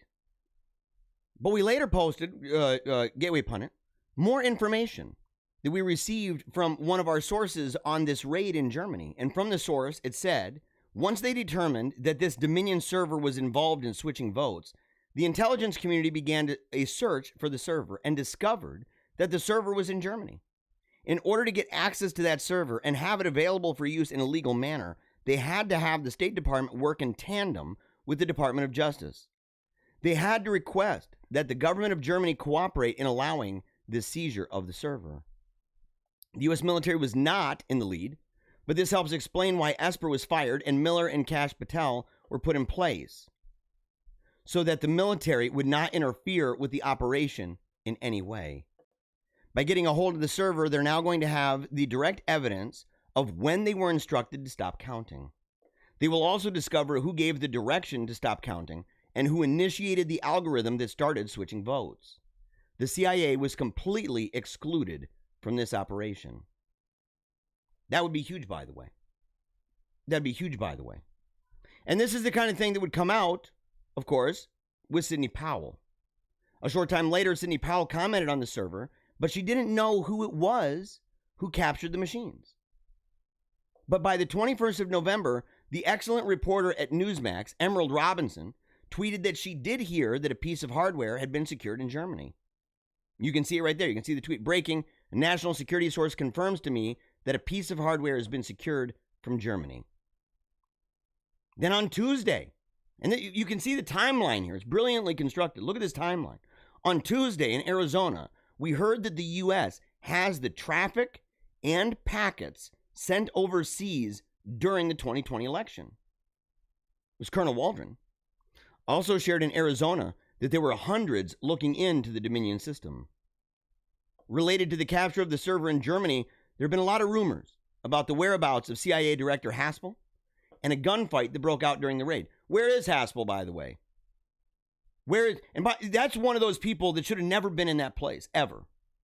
I remember when it was happening, I'm like, dude, are you serious? Why Haspel? Why Haspel, man? She is Swamp 101, man. Super swampy and gross. Involved with torturous crap. I'm dead serious about this, man. And there were real patriots that were protesting that. Which again goes to show that whole idea of a cult following for Donald Trump, where they said that people who support Donald Trump, that we're like a cult, they're just wrong. There are times that we'll go out and we'll protest what's going on and say, this is a terrible decision, sir. This is really bad, and we're going to stand in the gap. We're going to actually cause disruption. We also don't know about the location of the server that was obtained. What we do know in summary is that there was a server in Germany that was obtained by the U.S. We also know that a team of military cyber specialists have the traffic and packets sent to Germany during the 2020 election. This is good news for Americans who want to know the truth about the election. Here's some more. Here's some more evidence, by the way. And I hope you guys are taking notes on this. I hope you guys are taking notes. In fact, before we move on, I saw something in the comments. I got to deal with it, man. I got to deal with it. Oh my gosh. Let's see. Let's see here. Hold on. We got to get down further. Okay, yeah, filtered water. We already did that. Yeah, Clay. Yeah, love seeing your kids. We already got that. Already got that. Yeah, cream of tartar is not cream. Okay, already got that. All right. The love of money will continue to destroy this nation utterly. It will. The love of money, the love of power. You know, the love of power. You know, my buddy Adam Heikela. And if you guys haven't heard about his GoFundMe, I should have showed it earlier. He's got a GoFundMe. He's part of iGeek in Battle Creek. And due to lockdowns and other things, they've been really having a difficult time. And he's got a GoFundMe account. But he's been trained. He was trained in, when he was an activist for a while with groups that were associated with things like social justice and all that. And they sent him to all these training things. And he learned a great deal through that training. Right. And now he's a patriot. He's out there. He's Mr. and Mrs. Patriot. He's rocking these rallies all the time. He's one of the main people that was out there in Michigan promoting people to sign up as poll watchers. So he's an amazing guy, an amazing patriot. But he got to see firsthand how the left operates. And he got to see from within how the left operates. I did too for many years while I was an unbeliever. I was surrounded by people on the left, and it was an amazing thing because all these people on the left, I would tell them, I'd say, I'm the most conservative guy in this group, and they'd chuckle it off. They'd laugh about it and say, like, well, yeah, I'm libertarian too. I'm thinking, you know, okay, you're libertarian in the sense that maybe the ACLU, if you want to use that word for it, I guess. You know, he wasn't a very good libertarian, right? But I wasn't a libertarian. You know, I had another buddy too. He actually is a libertarian. He's like he's a good old fashioned, you know, right wing libertarian guy, and we were buddies because we were the only two in this group that were, you know, kind of on the right of the spectrum, and nobody else believed it. And insofar as they understood it, they didn't like it. But we'd found ourselves in places where we were able to see how the left operates and the idea for power. I've also been in a place where I've seen how the right operates and how it's all about power and money for so many of them. That's why grassroots is so important, guys. Right here, James says, you topple America by buying it. I think capitalism is the best system, but I can see its problem when America is willing to whore itself to China. I believe in fair trade, not free trade now. You know, I'm with you. I have my criticisms of capitalism.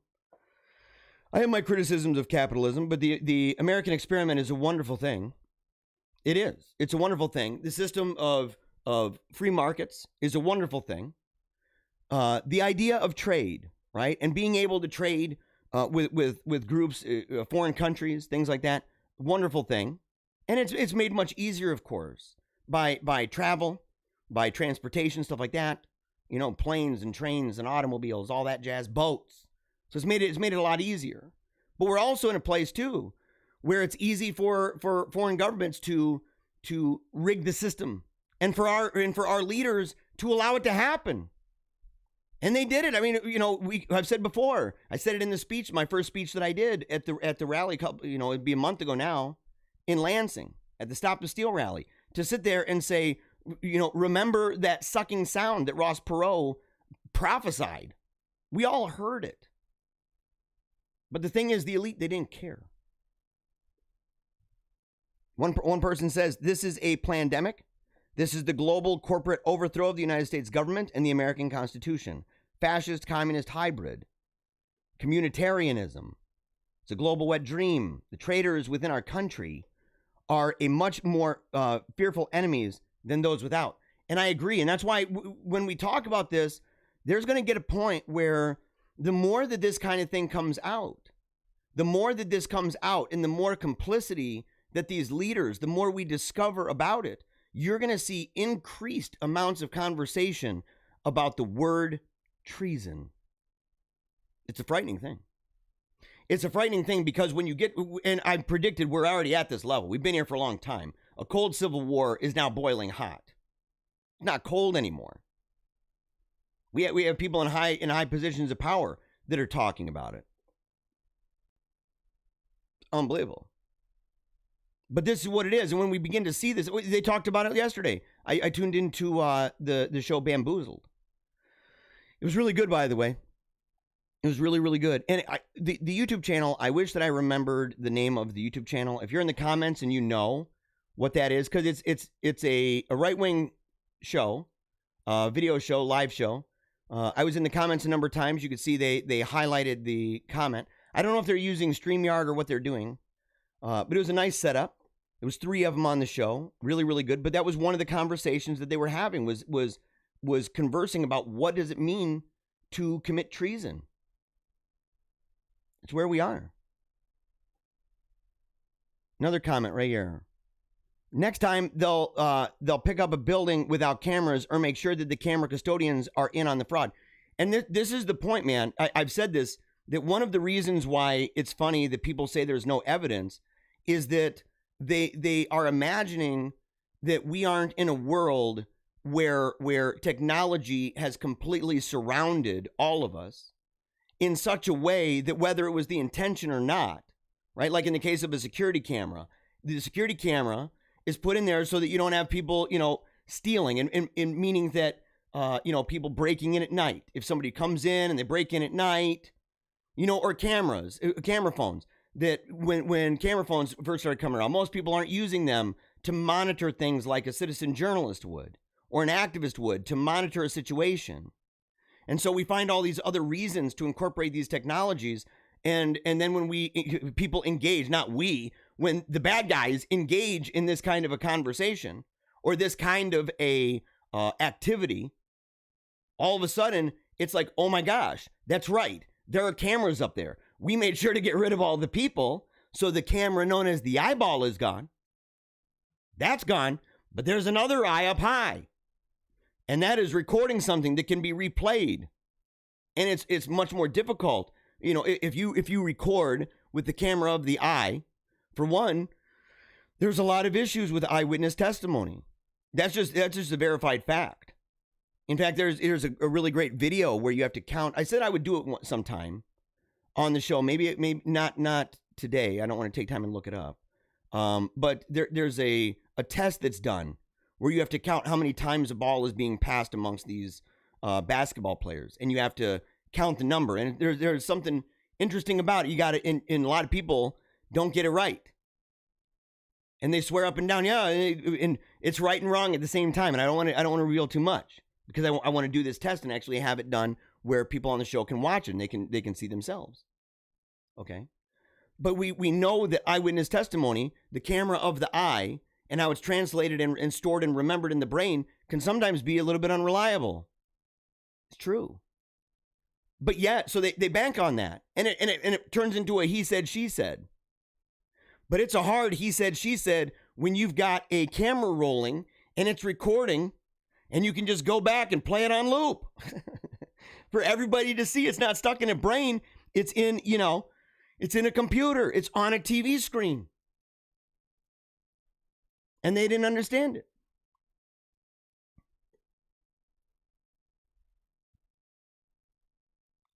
In the comments, somebody says that in the good old days, toys were way cooler and hardcore. I agree with that. Look at the original Transformers. Look at the original G.I. Joe. And then look at a lot of that stuff now, man. I'm telling you. The old school stuff, man. They're all part of the Purple Tie Club. What is the Purple Tie Club? What is that? I'm not entirely sure. If the dog caused Joe Biden to get that hairline fracture, then the dog is my hero.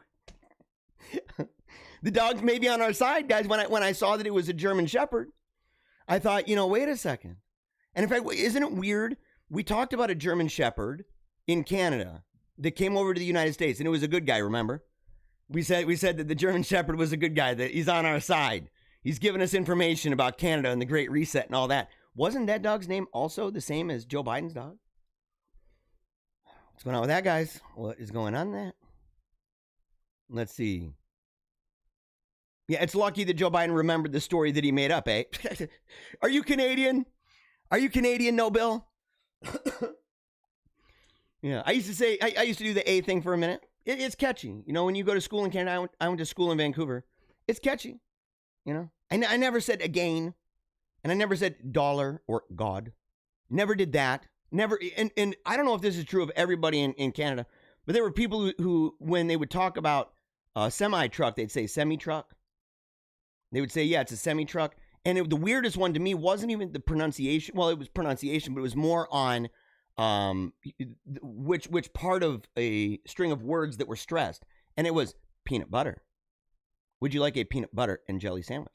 Instead of peanut butter, peanut butter. So they stressed the butter instead of the peanut butter, peanut butter. It was weird, dude. It's weird even trying to say it out loud. Peanut butter and jelly sandwich. That's just so weird, man. Can't do it. Let's see. Lurk says, cream of tartar is a powder. You guys are still on the cream of tartar, dude. That's unbelievable. That's unbelievable, man. Cream of tartar is a powder that comes from the dregs of wine barrels. It's high in potassium, gives you electrolytes, and makes it drinkable. I'll buy some. Buy some for you, dude. Okay, I got it, dude. Yeah, man. Bring it on over, son. We'll make a video out of it, dude. We'll make a video out of it. I might even let you put your fingers in the water, just like I was saying on the video. Yeah. Whoever made that name up, though, cream, that's just messed up, dude. That's just messed up. Deja said, I believed you. Yeah. You believed me? Oh, man. Yeah, Teddy Labus says Trump won. Look, I agree. You know, and that's we're in the fight for life right now. That's just what that is. Let's see. Seth says, I just got censored trying. You got censored sharing my video? Is that what you got censored for, Seth? I sure sting and hope now. Why would they do that? What platform, man? What platform, what link? Dude, you got to let me know, champ. I know it's coming, and we have to have some kind of a plan. That's why I say if you love the show and you're watching on Facebook and that's the only way you watch, you really need, and you're like, man, I love waking up to this show. You need to subscribe at paleocratdiaries.com. You have to do that. Because if you don't do that, if I ever get censored, look, just statistically speaking, if my show, for whatever reason, you know, I get banned. If that happens, and then they do, they ban fun-loving guys. That's what they do. And so if I get banned, statistically speaking, a lot of individuals who are watching would be like, well, you know, maybe he decided not to do it. That's weird. And that's the end of it. And they just kind of go on to the next thing. Make sure, if you like this show, make sure to subscribe. It's free. It's easy. And we don't spam you. We're not selling your information. I'm not spamming your stuff. And everything we post is going to be good. You're going to love it. And that way you'll get information about the private streams as well, the unlisted streams.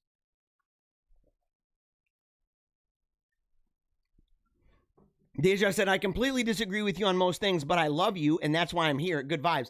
Look, Deja is a diva, right? And she's a diva, goes back old school with us, hung out with us not only in Washington, D.C., which was amazing, by the way. I loved getting to meet you. It was awesome, Deja, getting to meet you. And John, with whom you share now a last name. Congratulations. And I talked about it on the show, and I didn't see you. You didn't even know. I was talking about it, man, giving you guys huge props because I love you guys.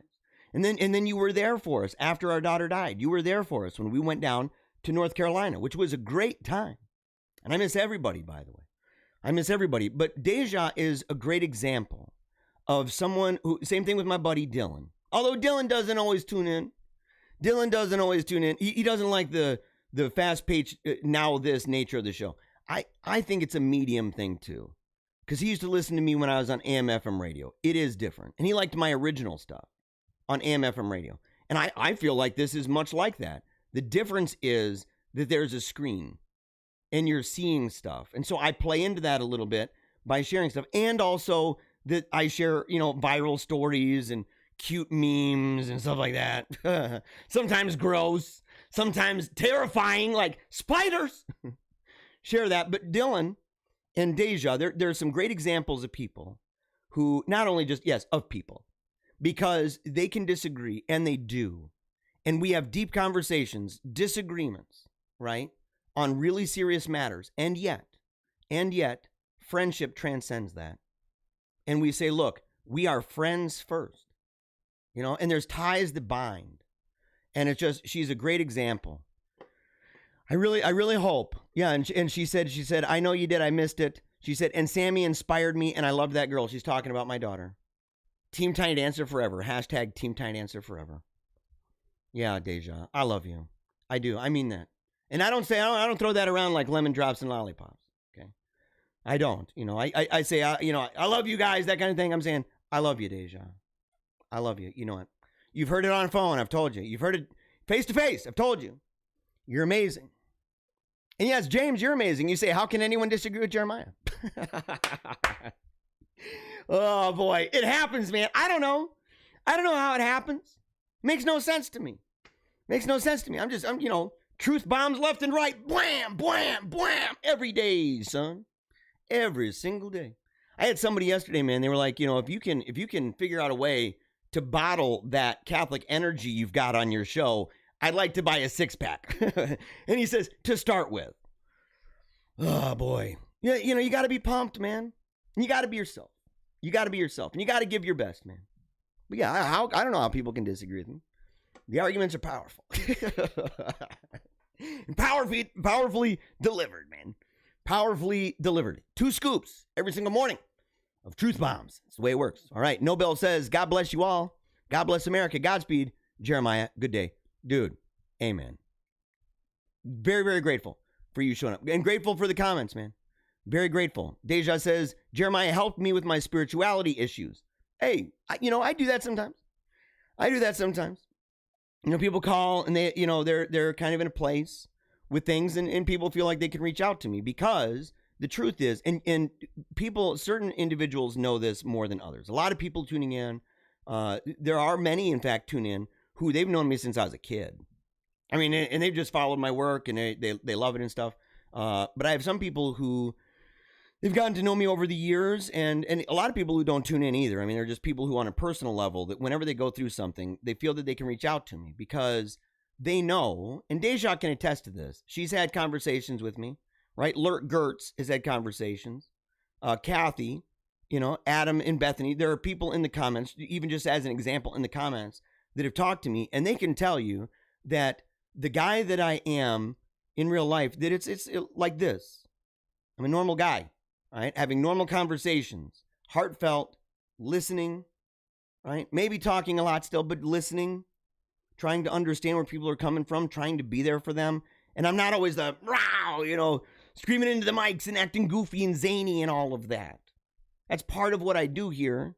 And it does come from me. I'm basically amplifying. I'm cranking up to 11 all of those things about me that are authentic. Right? None of it's fake. I'm not like practicing in a mirror how to do any of that.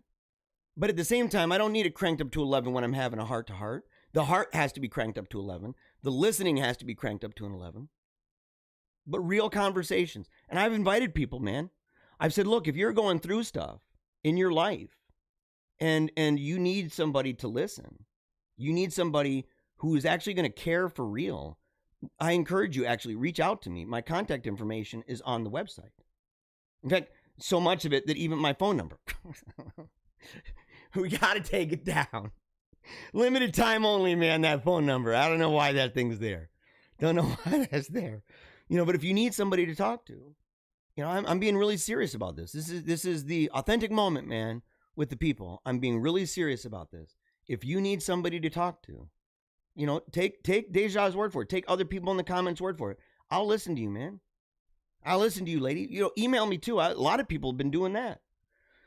A lot of people, man. Situations going on at home, situations going on at work, situations going on at church, or the fact that they don't go. And they feel they got to have somebody to talk to, and they want somebody who understands. And I'm like, I may not always understand. I haven't been through everything. I've been through a lot of stuff, but I haven't been through all, everything. That'd be weird if I did. I'd be really depressed. It'd be a really terrible thing. I'd be like, wow, there's no more point to life. And so, but I'm willing to listen and to just be there. And if you don't want to reach out to me, which I don't know why you wouldn't. It's a good conversation, I can assure you. Let's see here. Bethany says, I disagree with you on 3 things thus far. Colloidal silver. What did I say about colloidal silver? I said it makes you look like Papa Smurf. What else did I say? Cranberry sauce. Cranberry sauce, there is no room for disagreement. I've already told you this. The cranberry sauce is best in a can. That is the authentic homemade way of doing it. It's not up for debate anymore. It's not up for even debate. And you forget the third thing. You forget the third one because there's not a third one. There's not a third one. And yes, and Deja said, but we are on completely different ends of a political spectrum. And that's true. Yes, totally true. And people saying they should hit me up in a private chat. See how you guys are doing. You need to. You can call my phone. Yeah. Oh, and look at this. Look, Deja settled it. It's in all caps. It's best in the can. Agreed. Totally true. 100%. And yes, it's something we agree on.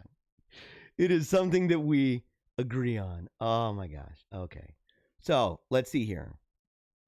Where are we gonna go? I said I was gonna show. Okay, yeah, we're gonna show this video here. We're gonna do it just a little bit more. Maybe just focus on the videos of some evidence in case you have not seen this. These are testimonies, by the way, and I hope that you at least appreciate what's being said here, and really try to put it in perspective. And maybe I'm barking at the wind with this, but I really sincerely hope that in this day and age, this era of apathy, that we can, for a moment, right? Because both sides are wanting empathy. You have the left that is trying to do this thing, and not just empathy, but I think it's also a ploy a little bit, but saying, you know, hey, we need to come together. It's time for healing right now. And there's a part of me, I would say the 99% part of me that says you can go screw yourself. After 4 years of this, after this, you can take a hike. Get out of here.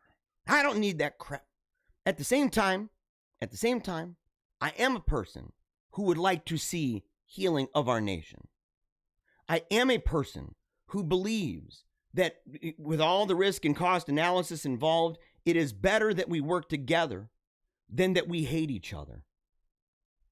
It's better that we try to empathize and to see even an inkling of goodness in the people we disagree with than to just simply portray them and play the magic crystal ball thing to say internally they are nothing but demons. It's one thing for a person to have bought into something that's really wicked and really bad, and another thing for that thing to have completely taken control of them and their identity. And on the flip side of this, for people on the left to begin to be like, look, you know, we have a lot of things that we are bringing up, things that we have seen, things that we can testify to statistically, videos that are recorded what's going on, like the UPS truck yesterday. Give me another explanation of the UPS truck when UPS says that they cannot do that. They can't do that regular mail. They can't be entrusted with that stuff. That all of a sudden UPS trucks are showing up and they've got just pallets filled with ballots. Pallets of ballots. And then when they see they're being recorded, they put up a barrier. And just imagine for a moment, what would you do in a situation if that was Trump people doing that? I mean, it'd be mind-blowing. And so I hope that people tuning in, even if they disagree, that they can look at some of this stuff and that they can see this and go, all right, let me factor this into, you know, in my world, if it wasn't purely about power and how much I hate a person and wish that he was gone, what do I feel about this? And how would I feel if it was actually done to me? Because I can tell you right now to the left, with the things that the left has done for the last 4 years, I can promise you that a lot of those things that you did are going to be done right back at you. And it's going to be a living hell. I can promise you that. It's not even a question. Lawfare, it's on like Donkey Kong. I'm sorry to tell you. Constant runnings of impeachment, I'm going to tell you right now, going to happen. People getting up in you guys' face when you're eating out in public, it's going to happen. It's going to happen because you can't just assume that people can be walked on and walked on and walked on for 4 years. So we got to figure it out. So I'm going to play this.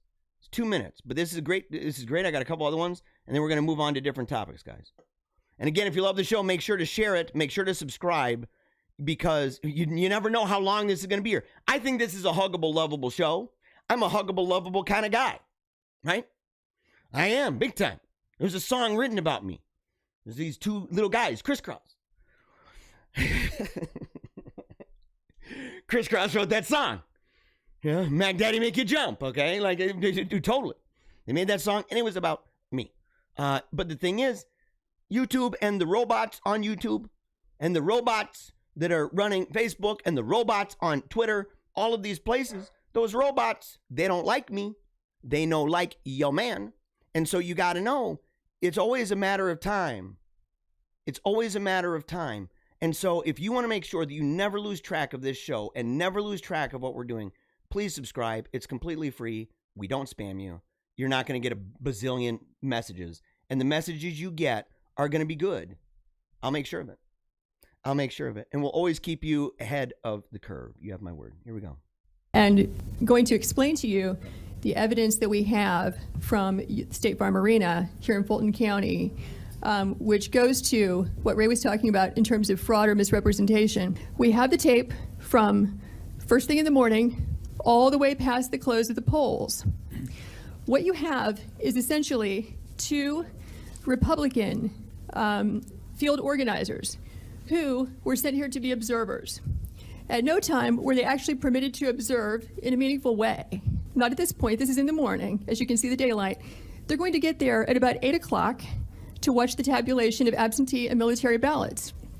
But according to their affidavits, at about 10 o'clock, there was one person working the polls who told everyone in the room to leave on the basis they were going to stop counting and return at 8:30 in the morning. What happens is everyone clears out, including the Republican observers and the press, but 4 people stay behind and continue counting and tabulating well into the night from that point, which is going to be about 10:25 when they all clear out, or 10:30. And they will continue counting unobserved, unsupervised, not in public view as your statute requires, until about 1 in the morning. They will wait until the witnesses over there in that roped off area, the press and the observers, leave the room.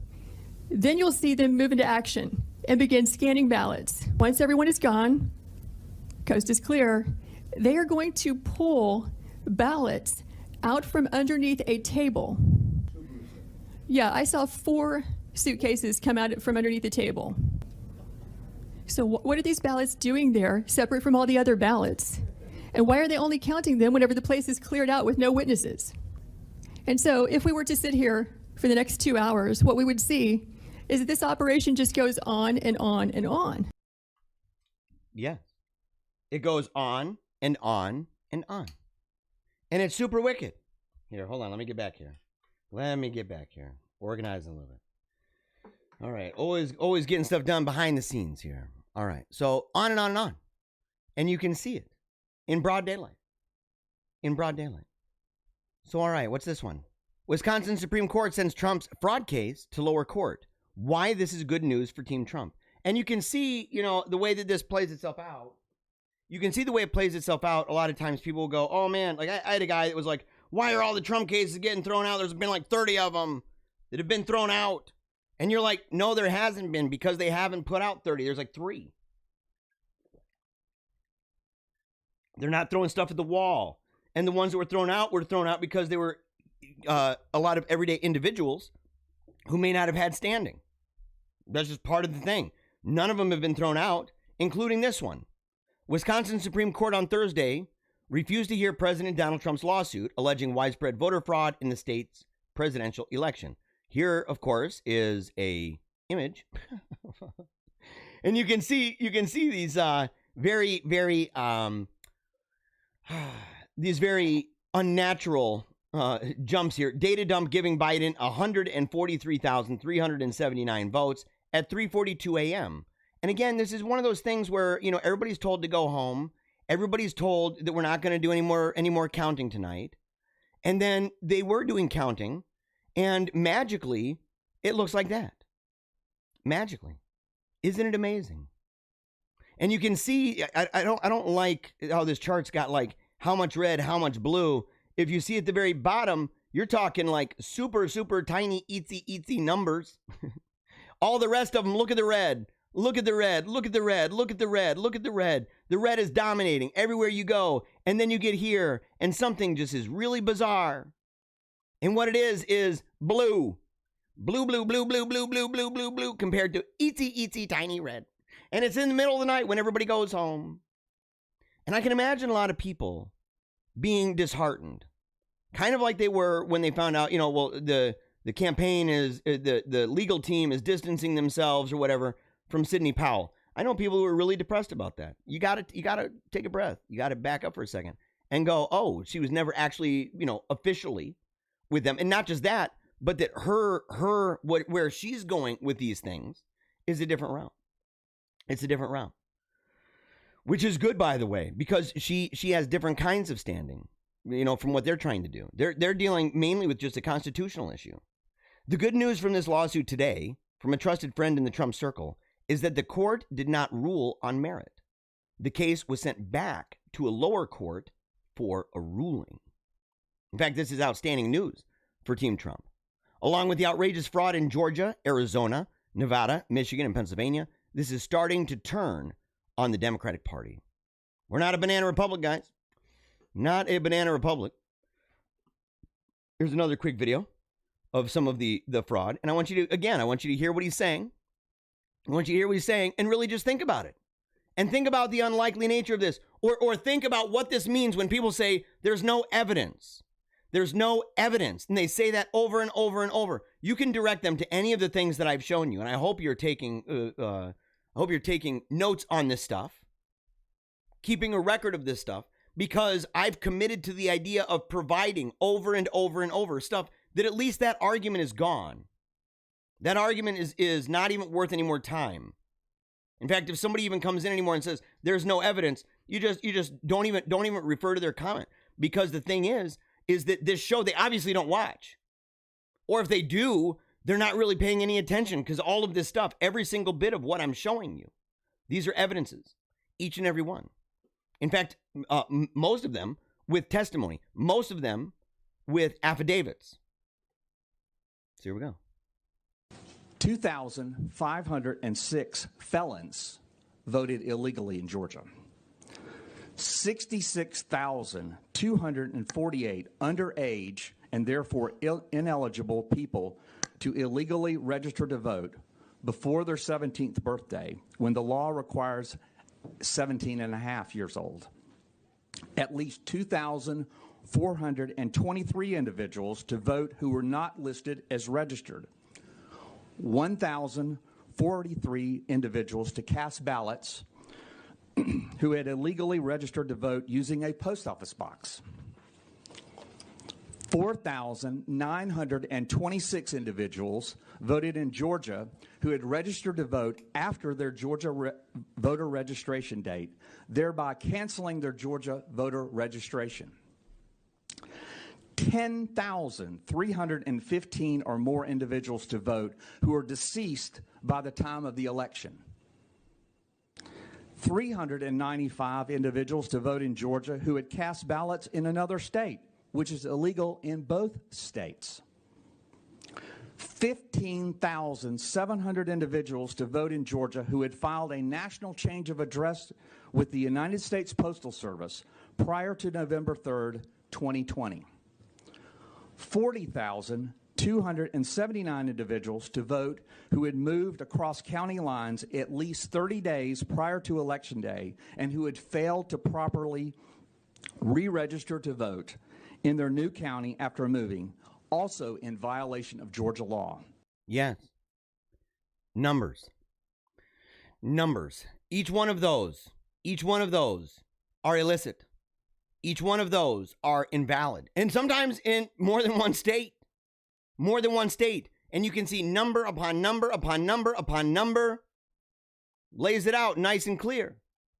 In the comments, it was great, man. Somebody said, well, for one, first, I'm a neo-lib. Somebody said they're a neo-lib, right? Which I feel is like what the right thinks about when they say the left. Sometimes yes, because the neo-libs are currently winking. They are using as useful idiots many of the activist left, right? Many of the progressive activist left. And many of the progressive activist left, they are willful in their being complicit. And that just happens. I mean, you can see it with rioting. You can see it with looting. You can see it with the way that they set up the entire thing with, oh my gosh, what is it, man? Shut down D.C. But they're using it. But there is a difference between them. And, I'm one of those guys. I think American Mind put together a really great segment, a really great article on things that the right and even the left can actually agree on. And I've seen this. I know people who say there's nothing. And I say, dude, maybe a lot of people on the right don't remember, but they may be against the Iraq war now. But back in the day, they were the people, sitting there mocking the left for their opposition to the war. I said it before. I said I was on Glenn Beck. I said, well, I wasn't on. I called. I got through the call screen. I was there talking to Stu on the phone. And I told him that I was opposed to the Iraq war in Afghanistan and in Iraq. And he said, well, what's your position? Why? So I told him why. And I was citing people like Pat Buchanan or the American Conservative Magazine. And he said, oh, we're just looking for liberals. And he hung up the phone. And then at the end of the conversation, Glenn Beck said, see, look, I told you guys, the only people against the war are Democrats. And I know a lot of people on the right who back then they were mocking people. You know what I was doing? I'm out protesting with them. I was out protesting George W. Bush when he was in Battle Creek. I was one of the only people on the right out there with a sign protesting George W. Bush when he was in Battle Creek, protesting the war. They were right. And it's sad because a lot of the people, not all of them, surprisingly, even groups, what is it, the World Socialist website? What is that website called? World Socialist, maybe just World Socialist website, WSWS. That group, I've seen articles even there where they're admitting that it's been a good thing for foreign policy. Not that it's perfect, not that drone strikes have completely disappeared, not that Yemen's not happening, not that Syria didn't happen, but that we haven't put new boots on the ground. We're not sitting there starting new wars. And that it's been an amazing thing and that you need to give credit where it's due. So I've seen it on the left, and I've seen a lot of people on the right who they've come a newfound position, a newfound opposition to the war. And some of them have apologized. Some of them have not. Some of them just changed their mind and just kept rolling along as if it didn't happen. But the reason I'm bringing that up is not to rub anybody's faces in anything, but to say that that entire time there was actually an overlap. There was an intersection, a Venn diagram, there's shared space that actually is something that you can share in common. Opposition to corporations. A lot of that gets skewed because the way that mass media portrays it is that the left all of them just love Google and all of them just love Facebook. That's just not true. That they just love big tech because big tech does the symbolism thing and they do the virtue signal thing. And that everybody just thinks that it's sufficient and that everybody on the left just absolutely loves Google and Facebook and Nike. That's just not true. That's not true. I mean, in fact, for a long time, it was the position of the left that was against these corporate groups. And so you can see, in fact, what Marshall McLuhan, the media theorist, and I've mentioned him so often. I need to do videos just on Marshall McLuhan, medium of the message, the medium is the message, and to talk about him. But he prophesied, basically, essentially, he foretold that there would be a great retribalization, that media would become so immediate, it'd be electric speed, so quick, so accessible, that you'd begin to see a strange retribalization, alliances that were curious in the past on specific issues, not entirely. And I saw this back even when I was an atheist. I remember seeing The Amazing Atheist. He's a YouTube guy. I don't even know if he's even around anymore. But the thing is, I remember seeing him, and he was just baffled around the time of the election. You know, during the primaries, he was baffled by how so many people from the right who were against feminism, who were against the SJW stuff, who were against Me Too, who were against all that, that for some reason they were really interested in his videos, and he was blown away by it. And I said, retribalization of man. It's the retribalization of man. In the comments, The Art of the Meme, it's hilarious on its face that when this footage surfaced, Governor Kemp changed his tune about the signature audit. Nothing will satisfy at least one subset of the country until either a total and transparent audit takes place or the like, I feel. Yeah. It's true. It's true. Let's see. Deja, still there. Hey, I'm glad you're still coming. You said, no, I really think that people on the right actually would agree with a lot of progressives, non-neolibs. It depends on what it is. Yes, look, the idea, people can make fun of the excess and say, like, take the autonomous zone, for example. You know, you have the idea of we don't want the government coming in. We're going to take care of ourselves, kind of thing. There is a principle underlying that. Now, the principle you may share, this autonomy, this idea of independence, that you want to be able to have you want to have a kind of community that is based on agreements, right? That is based on shared values, that kind of a thing. That you want a small government, you know, that you want it to be small. Even the kind of government they're talking about would be a government that is, it would still be syndicates of people. kind of like the syndicates that they would believe should be overseeing economy and the like. But even those, I mean, it's like a style of unionism, but it's the idea that people who are actually involved in that, workers who go and do work, that they have an interest in what they do in the means of production, and that they are involved in decisions regarding their craft, and that it's not something that the government comes in and sets those standards, the state. I mean, people can see that there are overlaps. The way it fleshes itself out, some of the maybe the moral foundations are stressed differently. But these are at least conversations that have to be had. And they have to be had by people who are willing to see another person, who are willing to encounter someone who's outside of their ordinary fold. They have to. And that's what a republic is anyway. That's what a republic is anyway. Let's see here. James says the left are now pro-war because Trump is mostly not. You could see, look at the way that the Democrat left. Look at the way that the Democrat left, and many even on the activist left. Go back and look and see the way that things transformed when Trump came around. The idea that all of a sudden people who were involved in the FBI, all of a sudden people who were involved in the CIA, these people became darlings. And some of that is a matter of portrayal. You know, do the activist left, how many people who are on the activist progressive left, how many of them actually think that James Comey is awesome? It's easy to find people who are on the left side of the uniparty and that is portrayed as such. But do those people, there's a difference. It's kind of like the left has had their own differences. There's this assumption that all the people who are on the left, and by the left I mean, you know, the progressive activist left and not the establishment left, right? The neo-lib left, that they just love MSNBC. But they forget that even they have, what is it, Free Speech News Network? Is that what it was? Is that one of them? You have another one, Democracy Now! That's kind of like what Newsmax has been for the right. And what One America News has been for the right. And so you can see these divides, and we need to be able to recognize that. Because going forward, I mean, we're now, when we talk about the swamp, that swamp is the uniparty. That's got your neo-lib left and your neocon right. Globalist through and through. In fact, anti-globalist protests, go back to the Battle of Seattle, man.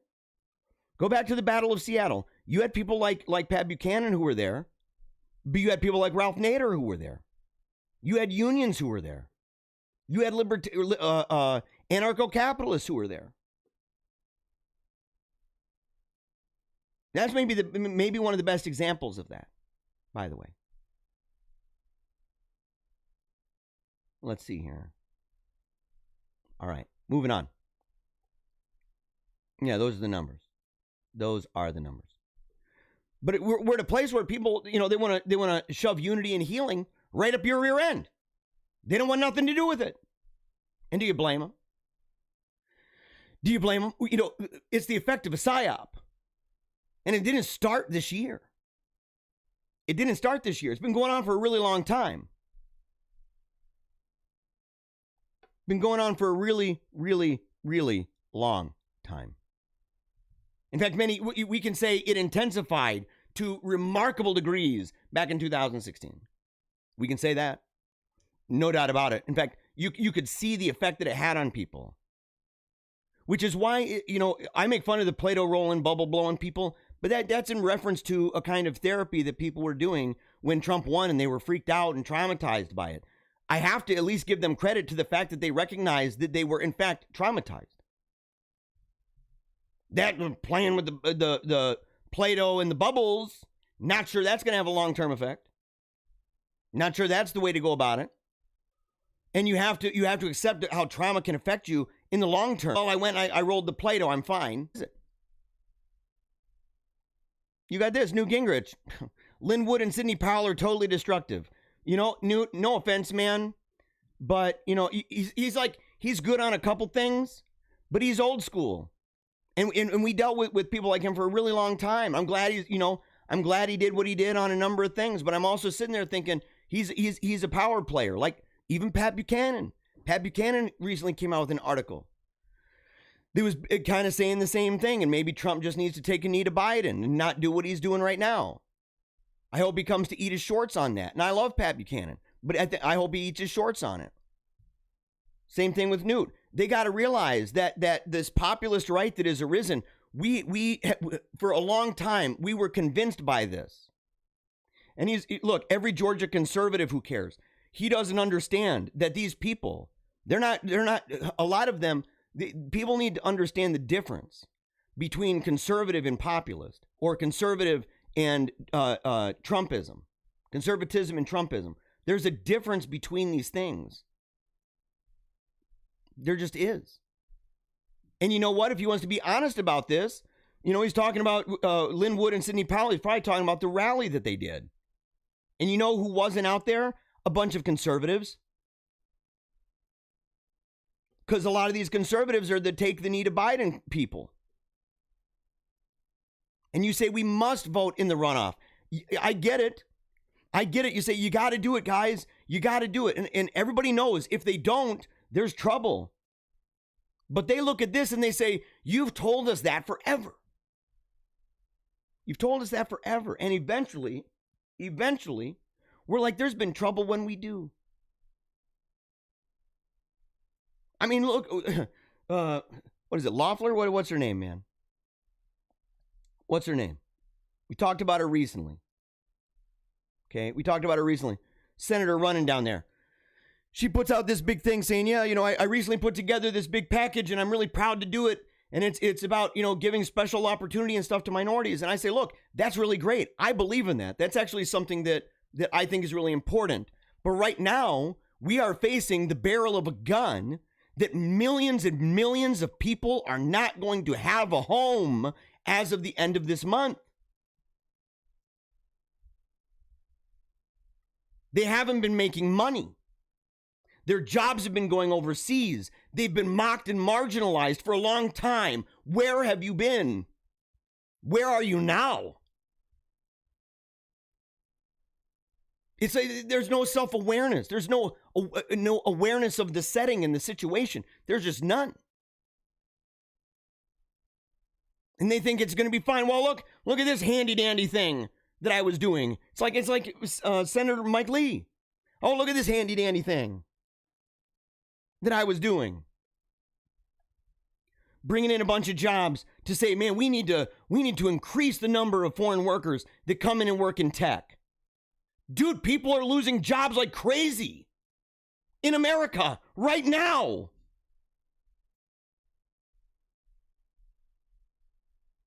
And they think, Americans are going to love that. Bull crap, man. Bull crap.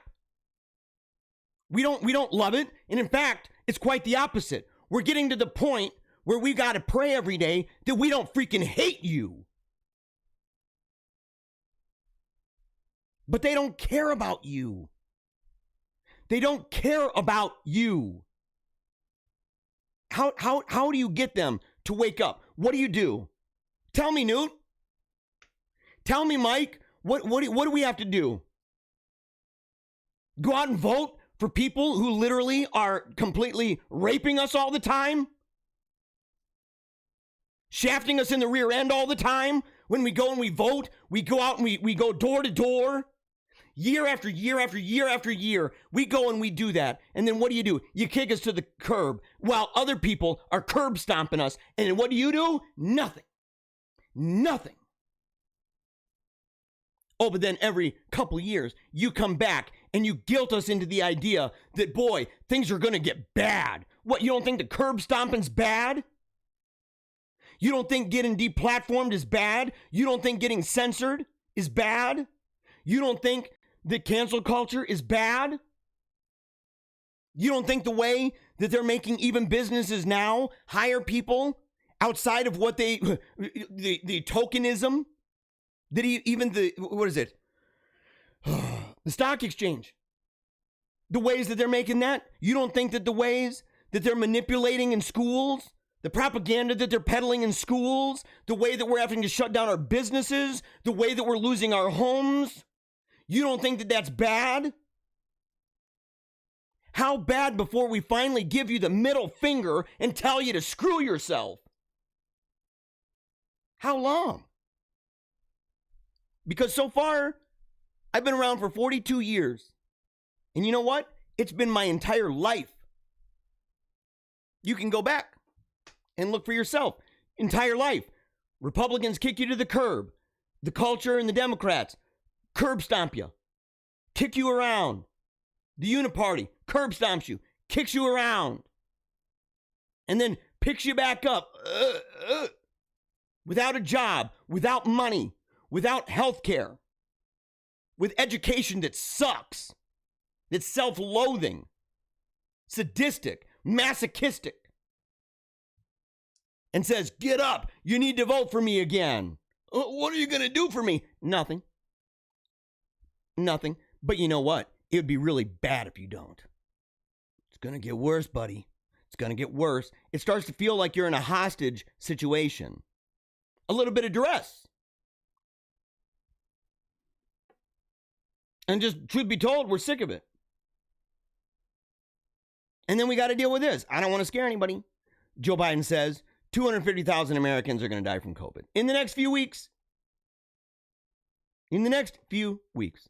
Biden's claim is 10 times higher than what is currently projected. But of course, no one fact-checked or disputed him. Because this is the world that we're living in. How does it get worse, dude? How does it get worse?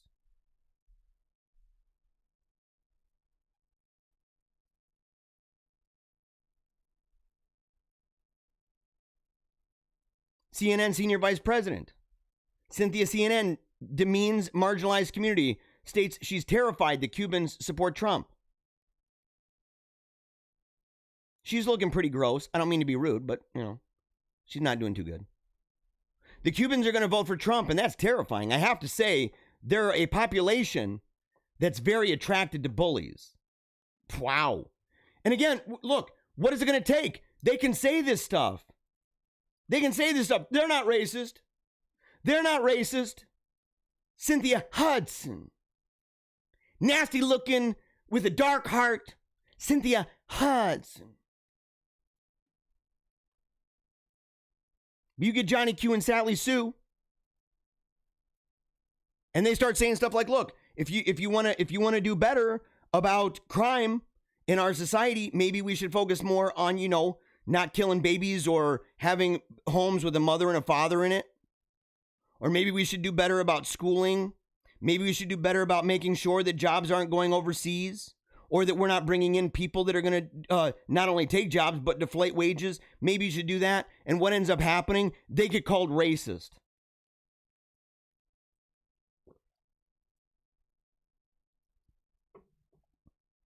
It's La La Land. It's La La Land. Oh, yeah, look. Facebook's going to start policing anti-black hate speech more aggressively than anti-white comments. They've already been doing that. They've already been doing that. How many anti-white comments have you seen? I've seen a bazillion. I've seen a bazillion of them. A bazillion. And you know what? Do they ever take them down? Do they ever delete them? Oh, they do symbolically. They do with things like, well, we got Farrakhan. But not the groups that believe he's the greatest of all time who are peddling the exact same thing. That doesn't matter. That doesn't matter. How does it get worse? Trump keeps claiming that the most dangerous cities in America are all run by Democrats. They're not. Oh, let's see here. Overall, New York, LA, Chicago, Houston, Philadelphia, Memphis. Oh, you've got right here, red, one of them, Republican red. Look at this. Mayoral party in cities with most violent crime. Look at the fake news. Is this disputed? Or is this the kind of crap that gets shoved down your throats? But you have to be hopeful. And I want to end on some hopeful things. And then on a funny thing, man. On a funny thing. Okay? Because it's really important. The fact is, I want you to be hopeful because here's a video Here's a video of James O'Keefe over at Project Veritas. And he's reached over 1 million subscribers now, 1 million followers, I believe on Twitter. Over 1 million, and he's unverified. He's unverified. And I've wondered, how is it that people, some of these bigwig guys, how is it that they haven't been canceled, man? Maybe just the huge number of supporters that cry out. Maybe. But the thing is, it goes to show there's ways this can be done. We need to be creative. We need to begin thinking through tactics of resistance that don't rely on the tools of our own destruction. And not just the tools of our own destruction in a way that the masters of the universe are using them to manipulate us, but that just the medium itself is actually damaging to us. The medium itself is a problem. Twitter, in fact, is one of them. Facebook is another one. Google is another one. We could go on and on and on about that. But he was excited about it. Here we go. Wait. Look at this. 1 million followers just now. 1 million. Wait, we got to play the song. Hold on. It's anticlimactic because I'm trying to find this song. A milli. Right, here we go. Special. I don't know if I want to play that song because I don't know what it is. Yeah, I'm not going to play that song because I don't want to get in trouble for it. But yeah, congratulations. And here's one thing we can do. Just like that, little Susie cured the worst virus of all. Smash. Now that makes sense in a way. At the same time, we have to be honest. It would be anything with the glowing screen. It'd be anything with that glowing screen. Not just a TV. It's kind of like, it's almost a distraction at this point. It's almost a distraction. And you can see the way that things have an effect on us by the way that it even affects the way that we structure our living rooms. I recently made the decision that we're not going to have the TV in the living room. I don't want the first impression that when people walk in the house of everybody sitting down facing the tube. I don't want that. It drives me nuts. I want them to come in and to sense the family dynamic of this. A sitting room, maybe music, books, maybe some instruments. The life of this home. Not sitting down like we're in some kind of coma type deal. To quote the sagacious, what's the name of that movie, man? Frank McCluskey. The ever sagacious Frank McCluskey. But it's true. Look at the way that mediums and technologies have impacted our lives and what it has done. There's even arguments pertaining to televisions. That's why I'm down with cities, larger cities, having public transport. I'm down even with increased amounts of bike riding. I'm down with the idea of retailoring cities in such a way that it's focused more on humans and walking, right? Families moving about with nature like trees and grass, with flowers all over the place, beautifully landscaped. Down with that over against concrete jungles. Because it's terrible.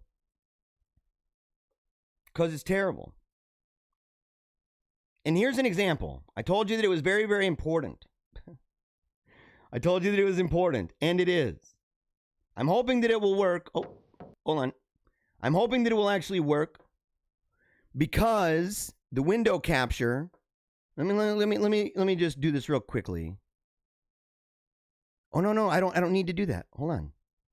I think I downloaded this. Okay, so here we go. All right, this is really important. There's a lesson to be learned here, and it is based on a true story. And you'll see it. It's a bunch of fun, but it gives you an idea, and I maybe you relate to it, maybe you don't. Let me know in the comments because we're going to talk about those before we go. We only got, I'll probably be on another 10 minutes max. Okay, so here we go.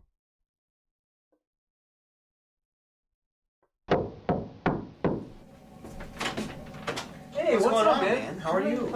Sit down, have a seat, man. Sounds good. Have a seat. Sounds good. Is Lane here? No, I think he's running late. Oh, okay. But you are early. I'm early. I'm actually on time, dude. This is unbelievable. That's weird. All right, man. Well, dude, what do you got? What's going on? What do you got? Any kind of script or? All right. I have some great ideas, and as you know, this is going to be our first drama, I guess, if you will, and it comes from a pretty serious and touchy subject. So here's what I was thinking.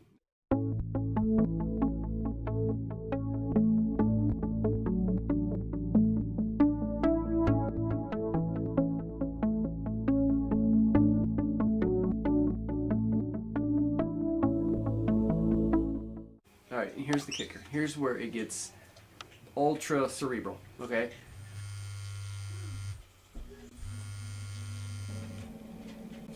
Yeah, hold on a second, man. Hold on. It's cool, man. Just, it happens. It happens. This is really important, dude. I gotta take this. I'm sorry. Whatever. Just go ahead and take it. Oh.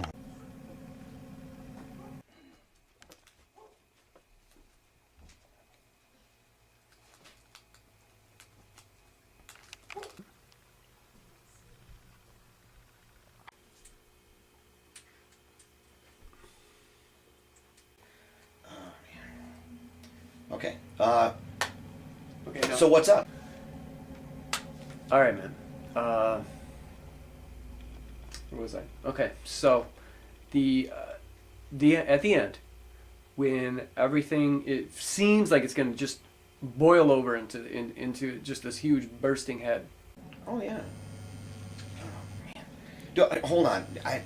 I'm sorry, man. I really gotta apologize. This is really important. Did I cut you off, man? I do. I feel really bad, but this is something I have to take. I really do. I'm sorry.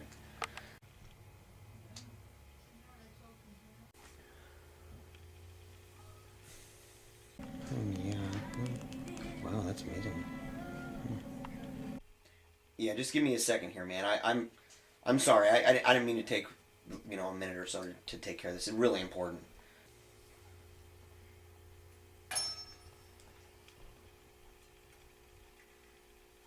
Okay.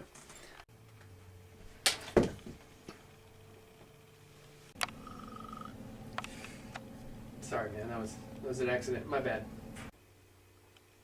Okay. Yeah, man. I guess I just keep losing my balance today. All right, man. Where was I? Okay.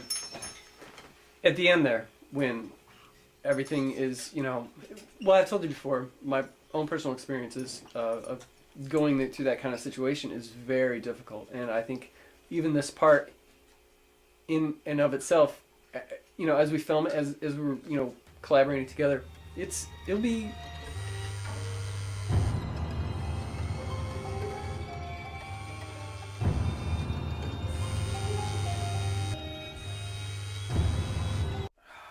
Dude, I don't even know what to say, man. I gotta take this. This is really, really important. Hello? Oh, yeah, I got your message about the weather, yeah. Oh, definitely. Oh, yeah, man. No doubt about it. Oh, I know, the way you spell LOL is awesome. Oh my gosh. Sorry, man. I just keep losing my balance. Want something to drink? Whatever, man. Give me ice water. And my mouth stinking hurts now. Gosh, dude. Lane. Do not text in front of Chad. His equilibrium is way out of control. Oh! Can't you control yourself? Don't you see how you're hurting me? Is it worth it? No, dude, you should have told me to stop. Too late, Jeremiah. Oh my gosh, not again! Ow!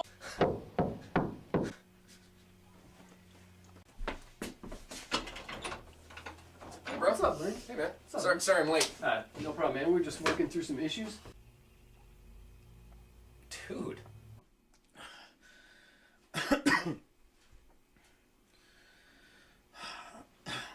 Oh, it's just a scratch. I fell down the stairs earlier.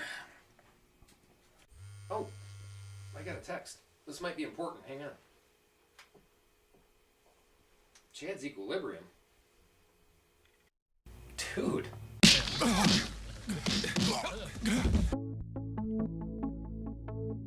And there we go. Help stop the text abuse. Oh, man. I had a really fun time making that, by the way. And yes, I saw in the comments section, people were asking, they were like, is that Chad Lutsky? I'm like, yes, man. I co-host Paleo Cheese with that guy. We used to make a lot of these movies. We made a whole bunch of movies together back in the day. And, if I still lived in town, because he lives in Battle Creek, if I still lived in town, that's probably what I'd be doing. We'd be just making lots and lots and lots of videos together. Let's see here.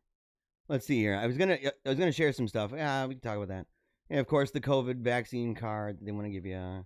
The way that people are gonna mistreat you. Let's see here. Yeah, black activists say racist media is erasing black women from the picture. That is one way to look at it. There is another angle, by the way, as well. Yeah, let's see here. Yeah, the way life has changed. Look, I'm just going to go to the comments. I'm just done. Well, I'll do this one. Because this is where we are right now. Okay? Half the country. I got this. Who shared this, by the way, on Telegram? I got to start doing better about making sure that I give credit where it's due. But yeah, half the country right now, man. Even that dog. Check out the dog. It's all it's all revved up, man. The dog is ready to go. The dog is real mad. And the cores probably isn't helping. It's a lot of ammo, man. It's a lot of ammo, but people are really ticked. People are really ticked off, and we need to get to the place where we realize the situation, and we need to say, this is a problem. This is a problem. I like I said yesterday, man, I've heard people, they'll be like, it's time for war, and they're really excited about it, and I'm like, dude, do you know what you're talking about? Do you know what you're talking about? People die. Like, I think there's this thing in people's minds where it's this idea, that they're going to be some, super warrior. I saw that on full display when I was I was depped into the Navy, and on September 10th of 2001, September 10th, we get into, we go, we're depped in, we're taking our tests and everything else, we're getting ready to be shipped out the next day. And all of a sudden, man, that whole night, everybody's getting drunk. Everybody is super trashed. I wasn't, because I knew what was going on. I knew that I had to do some stuff early in the morning, and I didn't want to be all hungover. But I saw a lot of these super warrior people, right? And they're all living it up. They're braggadocious. Totally braggadocious, thumping their chest, talking about how they're this elite fighter, and they're going to rock it out. And the next day, blam! World Trade Center. Next day. Next morning. So not even 12 hours later, their whole world was shocked. Their whole world was turned upside down. And most of those people, in fact, all of the ones that were really loud about it, they went home. I'm not signing in now. This is rough. So I'm only saying that not to dog anybody. I'm saying it or to, boost myself or anything. Just simply to say that sometimes, people talk about scary things as if it's not scary in a cartoon way. They do it when they talk about going to war. They're like, oh yeah, we're going to go over and we're going to go get the bad guys. Just go bomb them, nuke them. That's all you got to do. It'll wipe them off the planet. And you go, yeah, and you also have a thing called blowback. Ron Paul, it was part of Ron Paul's reading list for what? Rudy Giuliani said that Rudy had to read some books to actually familiarize himself with what was going on and how this stuff plays itself out in real time. Because the truth is, blowback is real. And the idea is you go and you do that, you've just created a whole bunch of bad guys. Because now there's going to be a bunch of people who remember mommy and daddy getting blown up. Or their relatives getting blown up. Or other governments who are going to look at that and say, look at these crazy loon birds coming in and blowing people up indiscriminately. Blowback is real. You should read the book. And if you haven't read the book and you're unfamiliar with the concept, maybe you should slow it down or tone it down a notch when you talk about how we can deal with problems. But this may in fact be the future. This is what's sad. This may in fact be the case. It may be something you simply cannot stop, outside of your control. But you got to do your best to try to say, what can we do? How can we tone it down without sacrificing? So like sit there and saying like, look, I know a lot of people, they said, look, I don't know if I could vote for Donald Trump because I don't think that the other side can mentally and emotionally handle another 4 years. That may in fact be true. That's also a really terrible reason not to vote your values. That's a terrible reason to say, I'll take a knee for Biden is because other people, you got to think more creatively than that. It might require more work, but you're not betraying your convictions. Or maybe we shouldn't fight all of this fraud in court. Maybe we should just take a knee and just, do the transition thing. It's okay. Don't worry about it. But then you sit there and you say, well, then we've allowed this ridiculously widespread systemic kind of fraud to happen at a grand scale, unprecedented scale in modern history that we're at least aware of, to allow it to happen at the highest levels, and they would get away with it. They would get away with it. And so you got to strike a balance. You got to have the scale.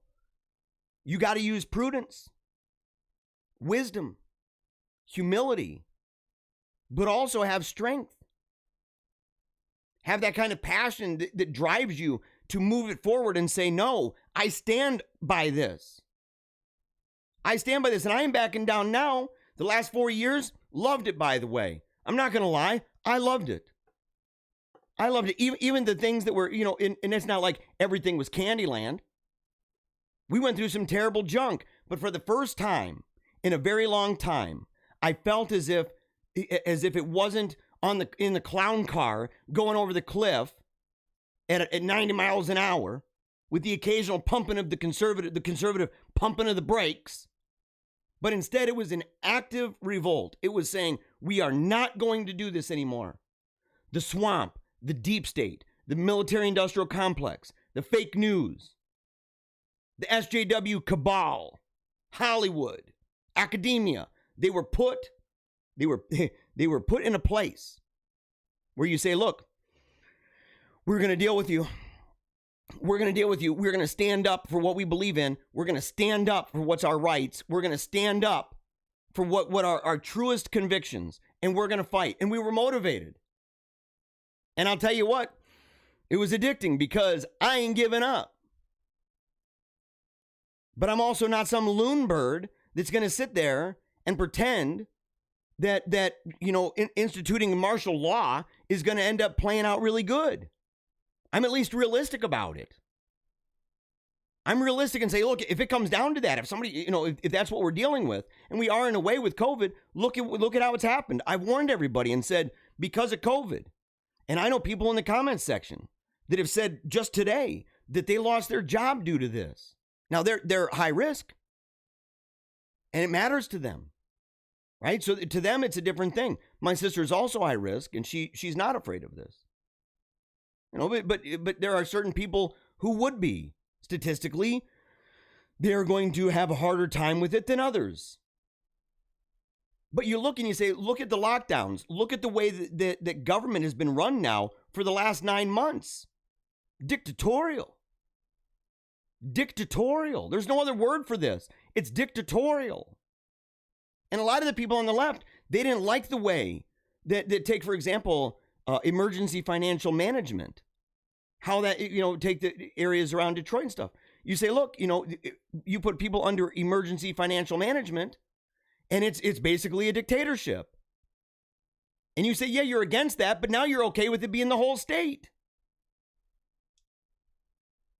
It makes no sense. But I said, when people lose their jobs, when people don't have money, when people can't go and get their health checkups, when people are getting arrested for trying to keep their business open, when stuff is getting repoed left and right, when all of that stuff's happening, I said, you must beware of the blowback. Because eventually you're going to have these little fires all over the place that are getting lit up in the hearts and minds of men and women all over the place. And the more and more and more that happens, and the more they end up coming together, you're going to end up having a raging fire. And those are hard to control. Those are hard to control, right or wrong. Whether the fire is good or bad, they're hard to control. And there's always going to be, a lot of burning, man. There's going to be a lot of burning. And so we have to be smart. We have to have a righteous heart. All right, we're going to end here in the comments, and then we're done. Let's see here.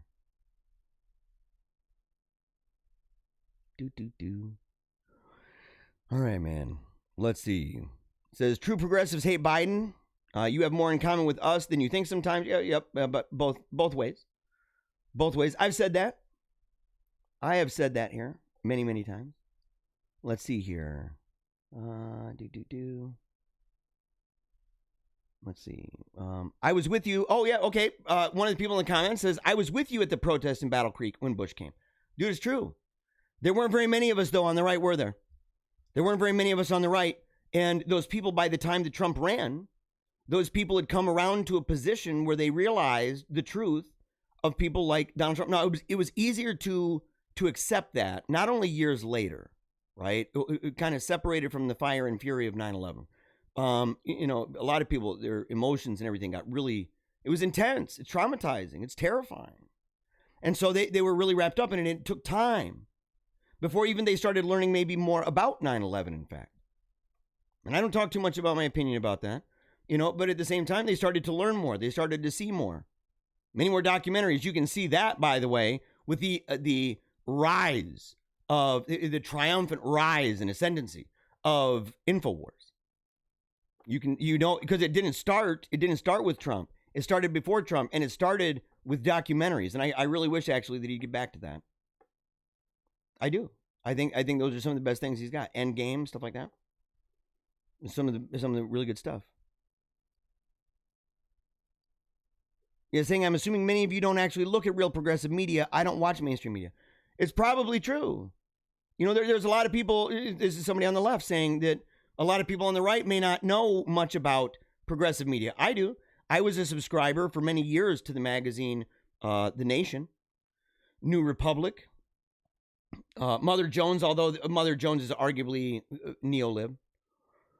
Stuff like that. And so not only that, but as I said, the World Socialist website, I'm familiar with their work, and so I used to go to websites that were like that. And I also interviewed a lot of people who were involved with the progressive activist community, whether it was, oh my gosh, dude, what was it? It was one that was against, oh man, what was movement to amend or something like that.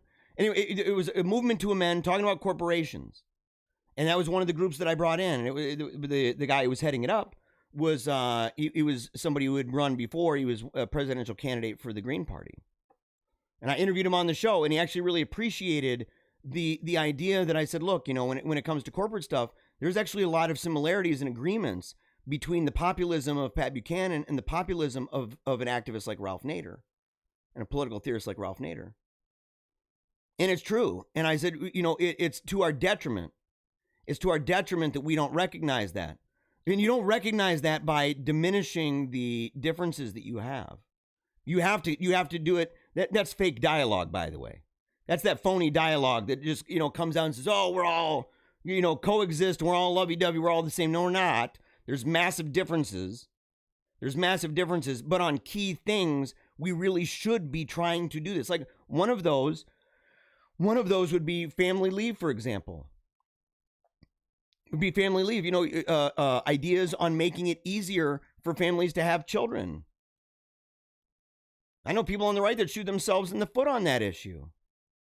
And I know some people on the left who have valid criticisms when they say that it seems like a lot of pro-life people are actually anti-abortion and not pro-life. You start talking about policies you could put in place that other countries have done to try to, these pronatal policies in place that are trying to encourage people to create families and have stability in their homes. In a populist way, by the way. In a populist way. And to many with the American mind, that's just socialism. You go, dude, you got, yeah, the 80s is calling, dude. The 90s is calling. They want your conservatism back, That's not, and they don't understand. And it's not their fault in many cases, because the only kind of conservatism they've ever been familiar with or ever even really had access to has been stuff like Fox News. I mean, it's just true. And it wasn't until recently with the decentralization of media that people started saying, well, I go and I watch these podcasts now. I watch different shows. These guys are more conservative than the people on TV. You go, yeah. And you're seeing Tucker do it, man. I'm seeing a lot of people changing their mind on in fact, even the role of government in many things because of what Tucker says. And that they shouldn't base it on that. I'm glad that that's their introduction. But they need to know that didn't begin with him. And that's been part of the conservative tradition all along. But neocons won the day.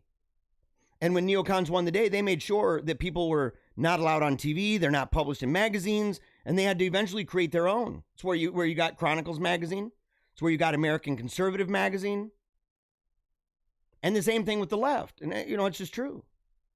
In fact, some of the best articles that I've ever read, that I relied on, that I was so far ahead, I was more than a year ahead of Rush Limbaugh. I remember Rush Limbaugh coming out talking about, if I remember correctly, it's been a long time, but it's called Copper Green, if I remember correctly. And people like Pelosi and McCain and others, that they knew about these torture techniques. They knew about it. It was closed door meetings, top secret stuff. They knew about it. It was later revealed. And I remember one day Rush Limbaugh talking about it, and everybody's sharing it with me. Do you hear that? And I'm like, not only did I hear that, I talked about it about a year ago. I got a video online about it. And I said I talked about it over a year ago. And I did it because it was an investigative piece that was published in The Nation.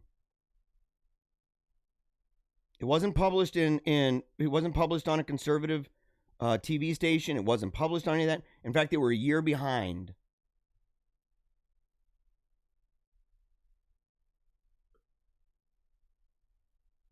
Let's see here.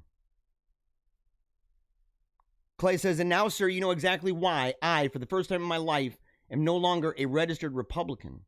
You're a registered conservative here now. Now, by registered conservative, that's actually like a category, a political affiliation. So that's a category that you can put on there. And in conservative, I know I crack down on the word, but that's because I'm trying to distinguish that word which has come to mean something. It's come to mean a specific kind of thing in the minds of most people. Kind of like libertarian has, even though there's many different kinds. There's disagreements. But he says, why? Because the GOP sucks. I'm a member of the GOP. I'm a delegate for the GOP. But I also know that look, I think it's healthy that there's disagreements and fighting. They eat their own, and they use us only when they want reelected. Rebuild again. I've also been in third parties, which is why I'm hesitant, because I used to be a member. I was a national delegate, in fact, of the Constitution Party, and I worked with the U.S. Taxpayers Party in Michigan. I got some crazy stories about that. Let's see here. You certainly look a lot healthier now than then. Keep going. Thank you, Bethany. I appreciate it. I am a lot healthier now. I eat better. I'm not drinking Slurm every day. I was smoking cigarettes back then, pretty heavily. And I was a lot fatter. I mean, boy, yeah. James says, better than Daniel Day-Lewis. Give Jeremiah an Oscar. Yeah, dude. Yeah, right. I appreciate it, though, buddy. I appreciate it, though. All right. Yeah, you get it. Thank you.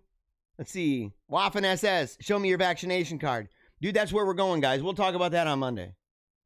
Says, Art of the Meme says, well, they try to live out fantasy day in and day out, so some war plot line in their minds isn't surprising. It's true. They're LARPers, aren't they? Some of these people are real LARPers. And in fairness, to be honest, I'm glad they are. I'm glad they are. I'm glad they're not legit about it. Holy moly. Holy cow. And that some of it's reliving, like, Uncle Rico, reliving some of the days when they were honorably serving in the military and learning tactical skills and stuff like that. And you go, dude, that's really good, because those skills may come in necessary. In fact, they may come in handy. Yeah, you're immune compromised. So yeah, you have to take it more seriously. I get it. We did with Sammy. I've said that on the show. I said, look, people who are immune compromised, that makes sense of quarantine. I don't like how they played Mr. Potato Head with the word quarantine, where now it's just everybody, if you're healthy or not, you have to go into quarantine. It doesn't, medically, it doesn't make sense. It's why the World Health Organization said they don't even believe this should be a primary tactic at all. And so, if somebody, though, was Samantha, there were days where if there was, certain problems going around the school or certain seasons throughout the year, flu and pneumonia, that kind of thing, strep, that we had to keep her home. And we had to wear masks if there were sniffles and stuff, and she needed to as well, because I understand that. Yeah.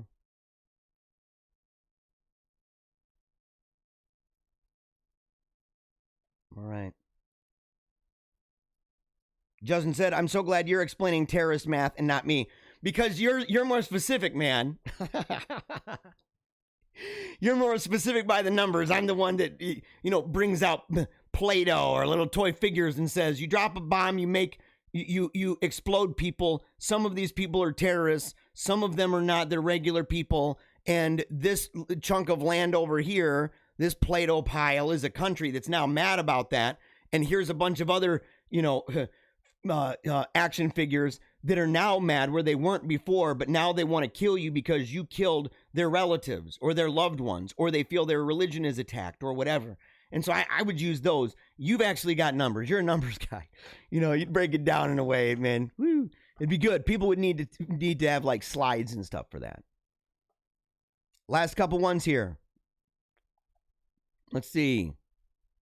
Neocons equals Bushism. Yeah, totally true. 100%. James says, James says, tax benefits for Christians who make babies. Shout out to Hungary and Romania. Look, in this country, we wouldn't be able to target it that way, but you'd say, if you make babies. I'm down for pronatal policies, man. We need to do it. We need to do it. And I'm glad to see, though, that the numbers for abortion have actually gone down. I think a lot of that, though, has to do with more and more people using abortifacient birth control. Let's see. Bushism, that is exactly why the Bushes, must never be in power again. We expect the swamp rats to come from the left. Well, they did. That's the whole point. They did. They came from the left because the left went anti-war. And so they joined the right. And they ended up taking over. It's one of the reasons why Ronald Reagan wanted nothing to do with them. Why he was opposed to them. And why so many of these groups on the right, the populist groups on the right, that believed in the kind of Michael Savage mantra that says, borders, language, culture. That those people wanted nothing to do, but you saw them take power. They were the money people. They were the power people. They were globalists, dude, and they completely wrecked us. And now look, where did they go? They're chameleons. They went right back. So they dominated Fox News. Trump comes in. Now they're over there on the left. They're over there on MSNBC and CNN. And now, by the way, just so everybody knows, just so you know what's going on, they're completely all throughout the Biden administration. What he's putting together, his team. The establishment weasel cronies, when you get complete PAC corruption, clearance sale, all establishment trash must go. Deja says, yeah, your skin looks great. You better be wearing your sunscreen every day. Yeah, man. I'm not wearing sunscreen every day. Although I should, I'm the blonde hair, blue eyed thing. I'm high risk for things that, even like skin cancer, to be honest. Let's see. I'm also a little bit of a vampire, man. I kind of stay inside a lot. I'm like, I don't know about that. Don't know about that. I go out in the sun. I'm like, I've been burned too many times, man. For real. I've been burned by the sun. Been burned, dude.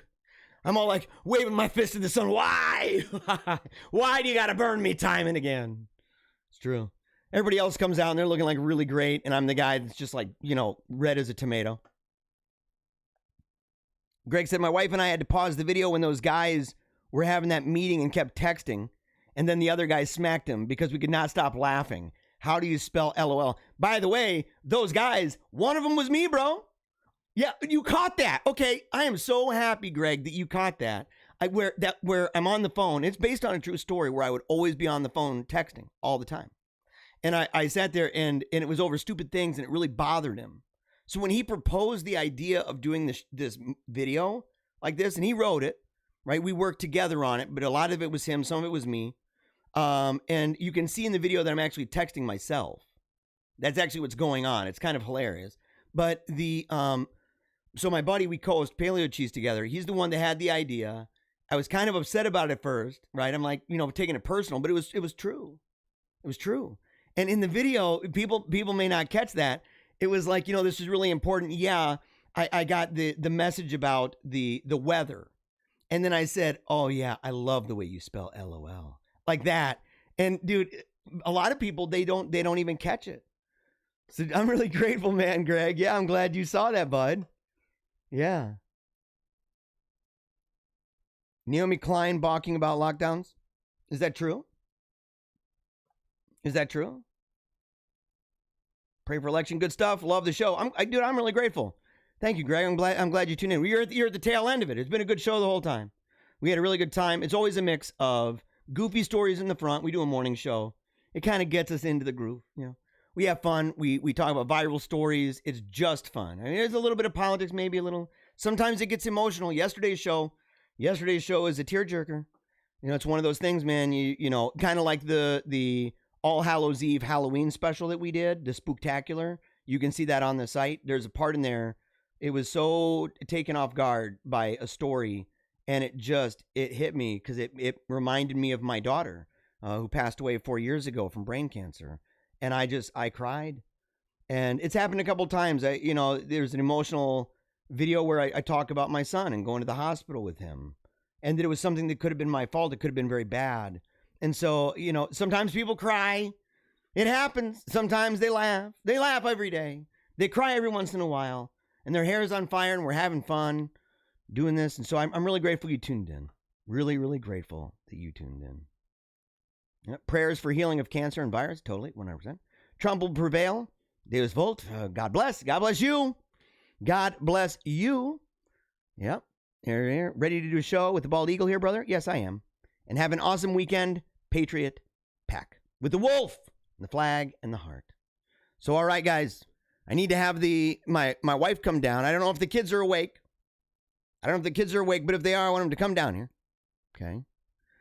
Because we are about to end the show. So again, if you love the program, if you love the show, and I believe that you do, okay? I believe that you do. If you love the show, you got to make sure to share it, okay? You got to make sure to tune in, and you have to make sure to like and comment, subscribe. That's the main one. Subscribe. And not just to the channel, right? But to the website.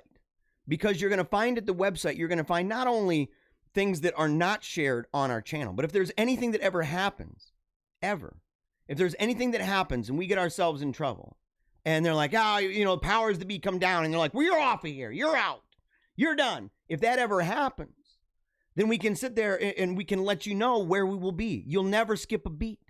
Never, ever. In fact, we've even thought of making it so that every day the primary way that we do the show is at the website, and that we just simply put in, there would be an embedded video that anytime it's live, you just click on the live link and boom, there it is. We're live on the channel, because that way you're going to get connected with unlisted videos, with videos you cannot find anywhere else.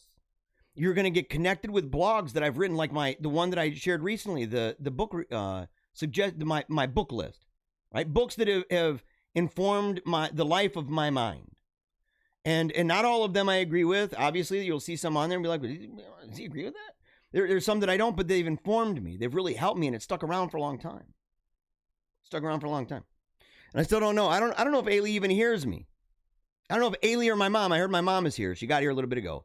If they're here, I'll let my mom come down. Here. She's got to do it, man. She's got to do it. So if you guys are upstairs, you got to come down right now. You got to come down now because we got to say goodbye. We got to let everybody know. And I hope you have an amazing weekend. I hope that you can take this and that it can encourage you throughout your day to be the best, whatever you are. Whatever you are. Okay? Man, woman, child, elderly person, doesn't matter. No matter what you are.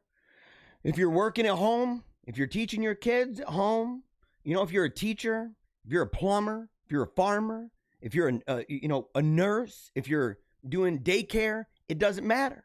It doesn't matter what you are, computer tech, okay? If you're an activist, whatever it is in your life that you resolve deep inside to give it your best every single day. And that even over the weekend. It's like this amazing, it's like, what would it be? Ambrosia? Was that what it would be? Ambrosia? Right? The liqueur of the gods. They're sitting there and they're drinking it down. Having a really good time with that. Gives you power. Gives you strength and resolve. So I hope that that's what this show is for you, because I know it is for me. And you guys are a huge, huge influence. If you want to support the show, remember, make sure you can become a member, $5 a month. That's over at paleocratdiaries.com. Or if you want to do like somebody recently did, we had this just happen recently, and it was a very, very kind donation. I cannot even begin to say it. But if you would like to donate to the show, knowing that 100% of it goes towards the education of my children at Sacred Heart Academy, I need to have people on just to talk more about what that is. Maybe even have the headmaster on the show, interview him. But if you want to be part of that, and you want to be contributing to that, and be a contributor to the continued education, that classical Catholic curriculum, if you want to be part of that, and the culture, the leadership, and the saints that is producing every single day, you can also send stuff via PayPal at aleebannister@gmail.com. And in fact, I'll go ahead, I'm going to put that in there before we go, and that'll be the end. Okay? Because I don't think that they heard me. Let's see, aleebannister@gmail.com. And that is PayPal. Okay? So this should go over all of the different videos. This should go over all of them. And that way, it shows up in all the different places. Okay? So if you want to donate to the show, I just provided the PayPal there, as well as the Cash App. I'll put that on there. Cash App is money symbol Paleocrat. And there we go. All righty. I think they're moving now. Mom, I can't wait. I cannot wait. We got it. We got to roll, guys. I'm not going to extend this any longer. All right. I wish my family was down here. I wish you were down here. Why aren't they tuning in? What's going on right now? Hope you love the show. Again, paleocratdiaries.com. You got to go check it out right now. Open up the tab now. For interviews, for speeches, for all other inquiries, make sure you can email me. You can do it at paleocratdiaries.com. Or if you really want, you can go and you can check out the Connect page at paleocratdiaries.com. And when you do that, it has my email, my personal one. I don't know why that's there. And it also has my phone number. You can call me. You can do it. Remember, of course, as well, that we do the show Paleo Cheese. There'll be a new one this weekend coming out. It's going to be a blast. There's a new one from the past week. If you haven't heard it, check it out. That's Paleo Cheese Podcast, Paleo Cheese with a Z, as well as Meaning of Catholic. I'm a contributor over there. So until next time, remember. Oh, hold on. I normally would end right there. I normally try to time it. But here's the thing. Oh, I was yelling, get down here. Yeah, they were all talking. Okay, so I got my mom here. You got to come down on one side. Okay. So this is my mom. Look at this. I am a big time mama's boy. I got to get my wife in here too. You got to scooch in real close so people can see you. So, all right. So, until next time, as we say every single day at the end of the show, never give up, keep on smiling, and memento mori. I love you, Mom. Love you too, bud.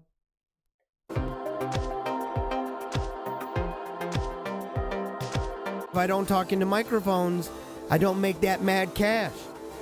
Making all that money. Making that mad loot, right? Mind control.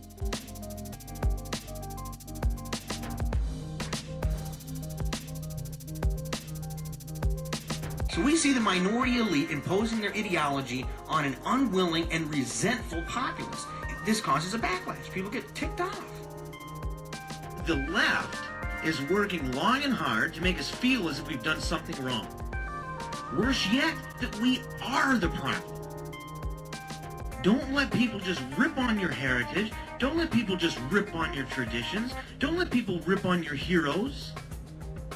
Stand up for what you believe, what made you who you are. So unless this disenfranchised majority begins standing up for what they believe in their heart of hearts to be true, I think we'd be left with nothing more than a dirge, and maybe a funeral procession.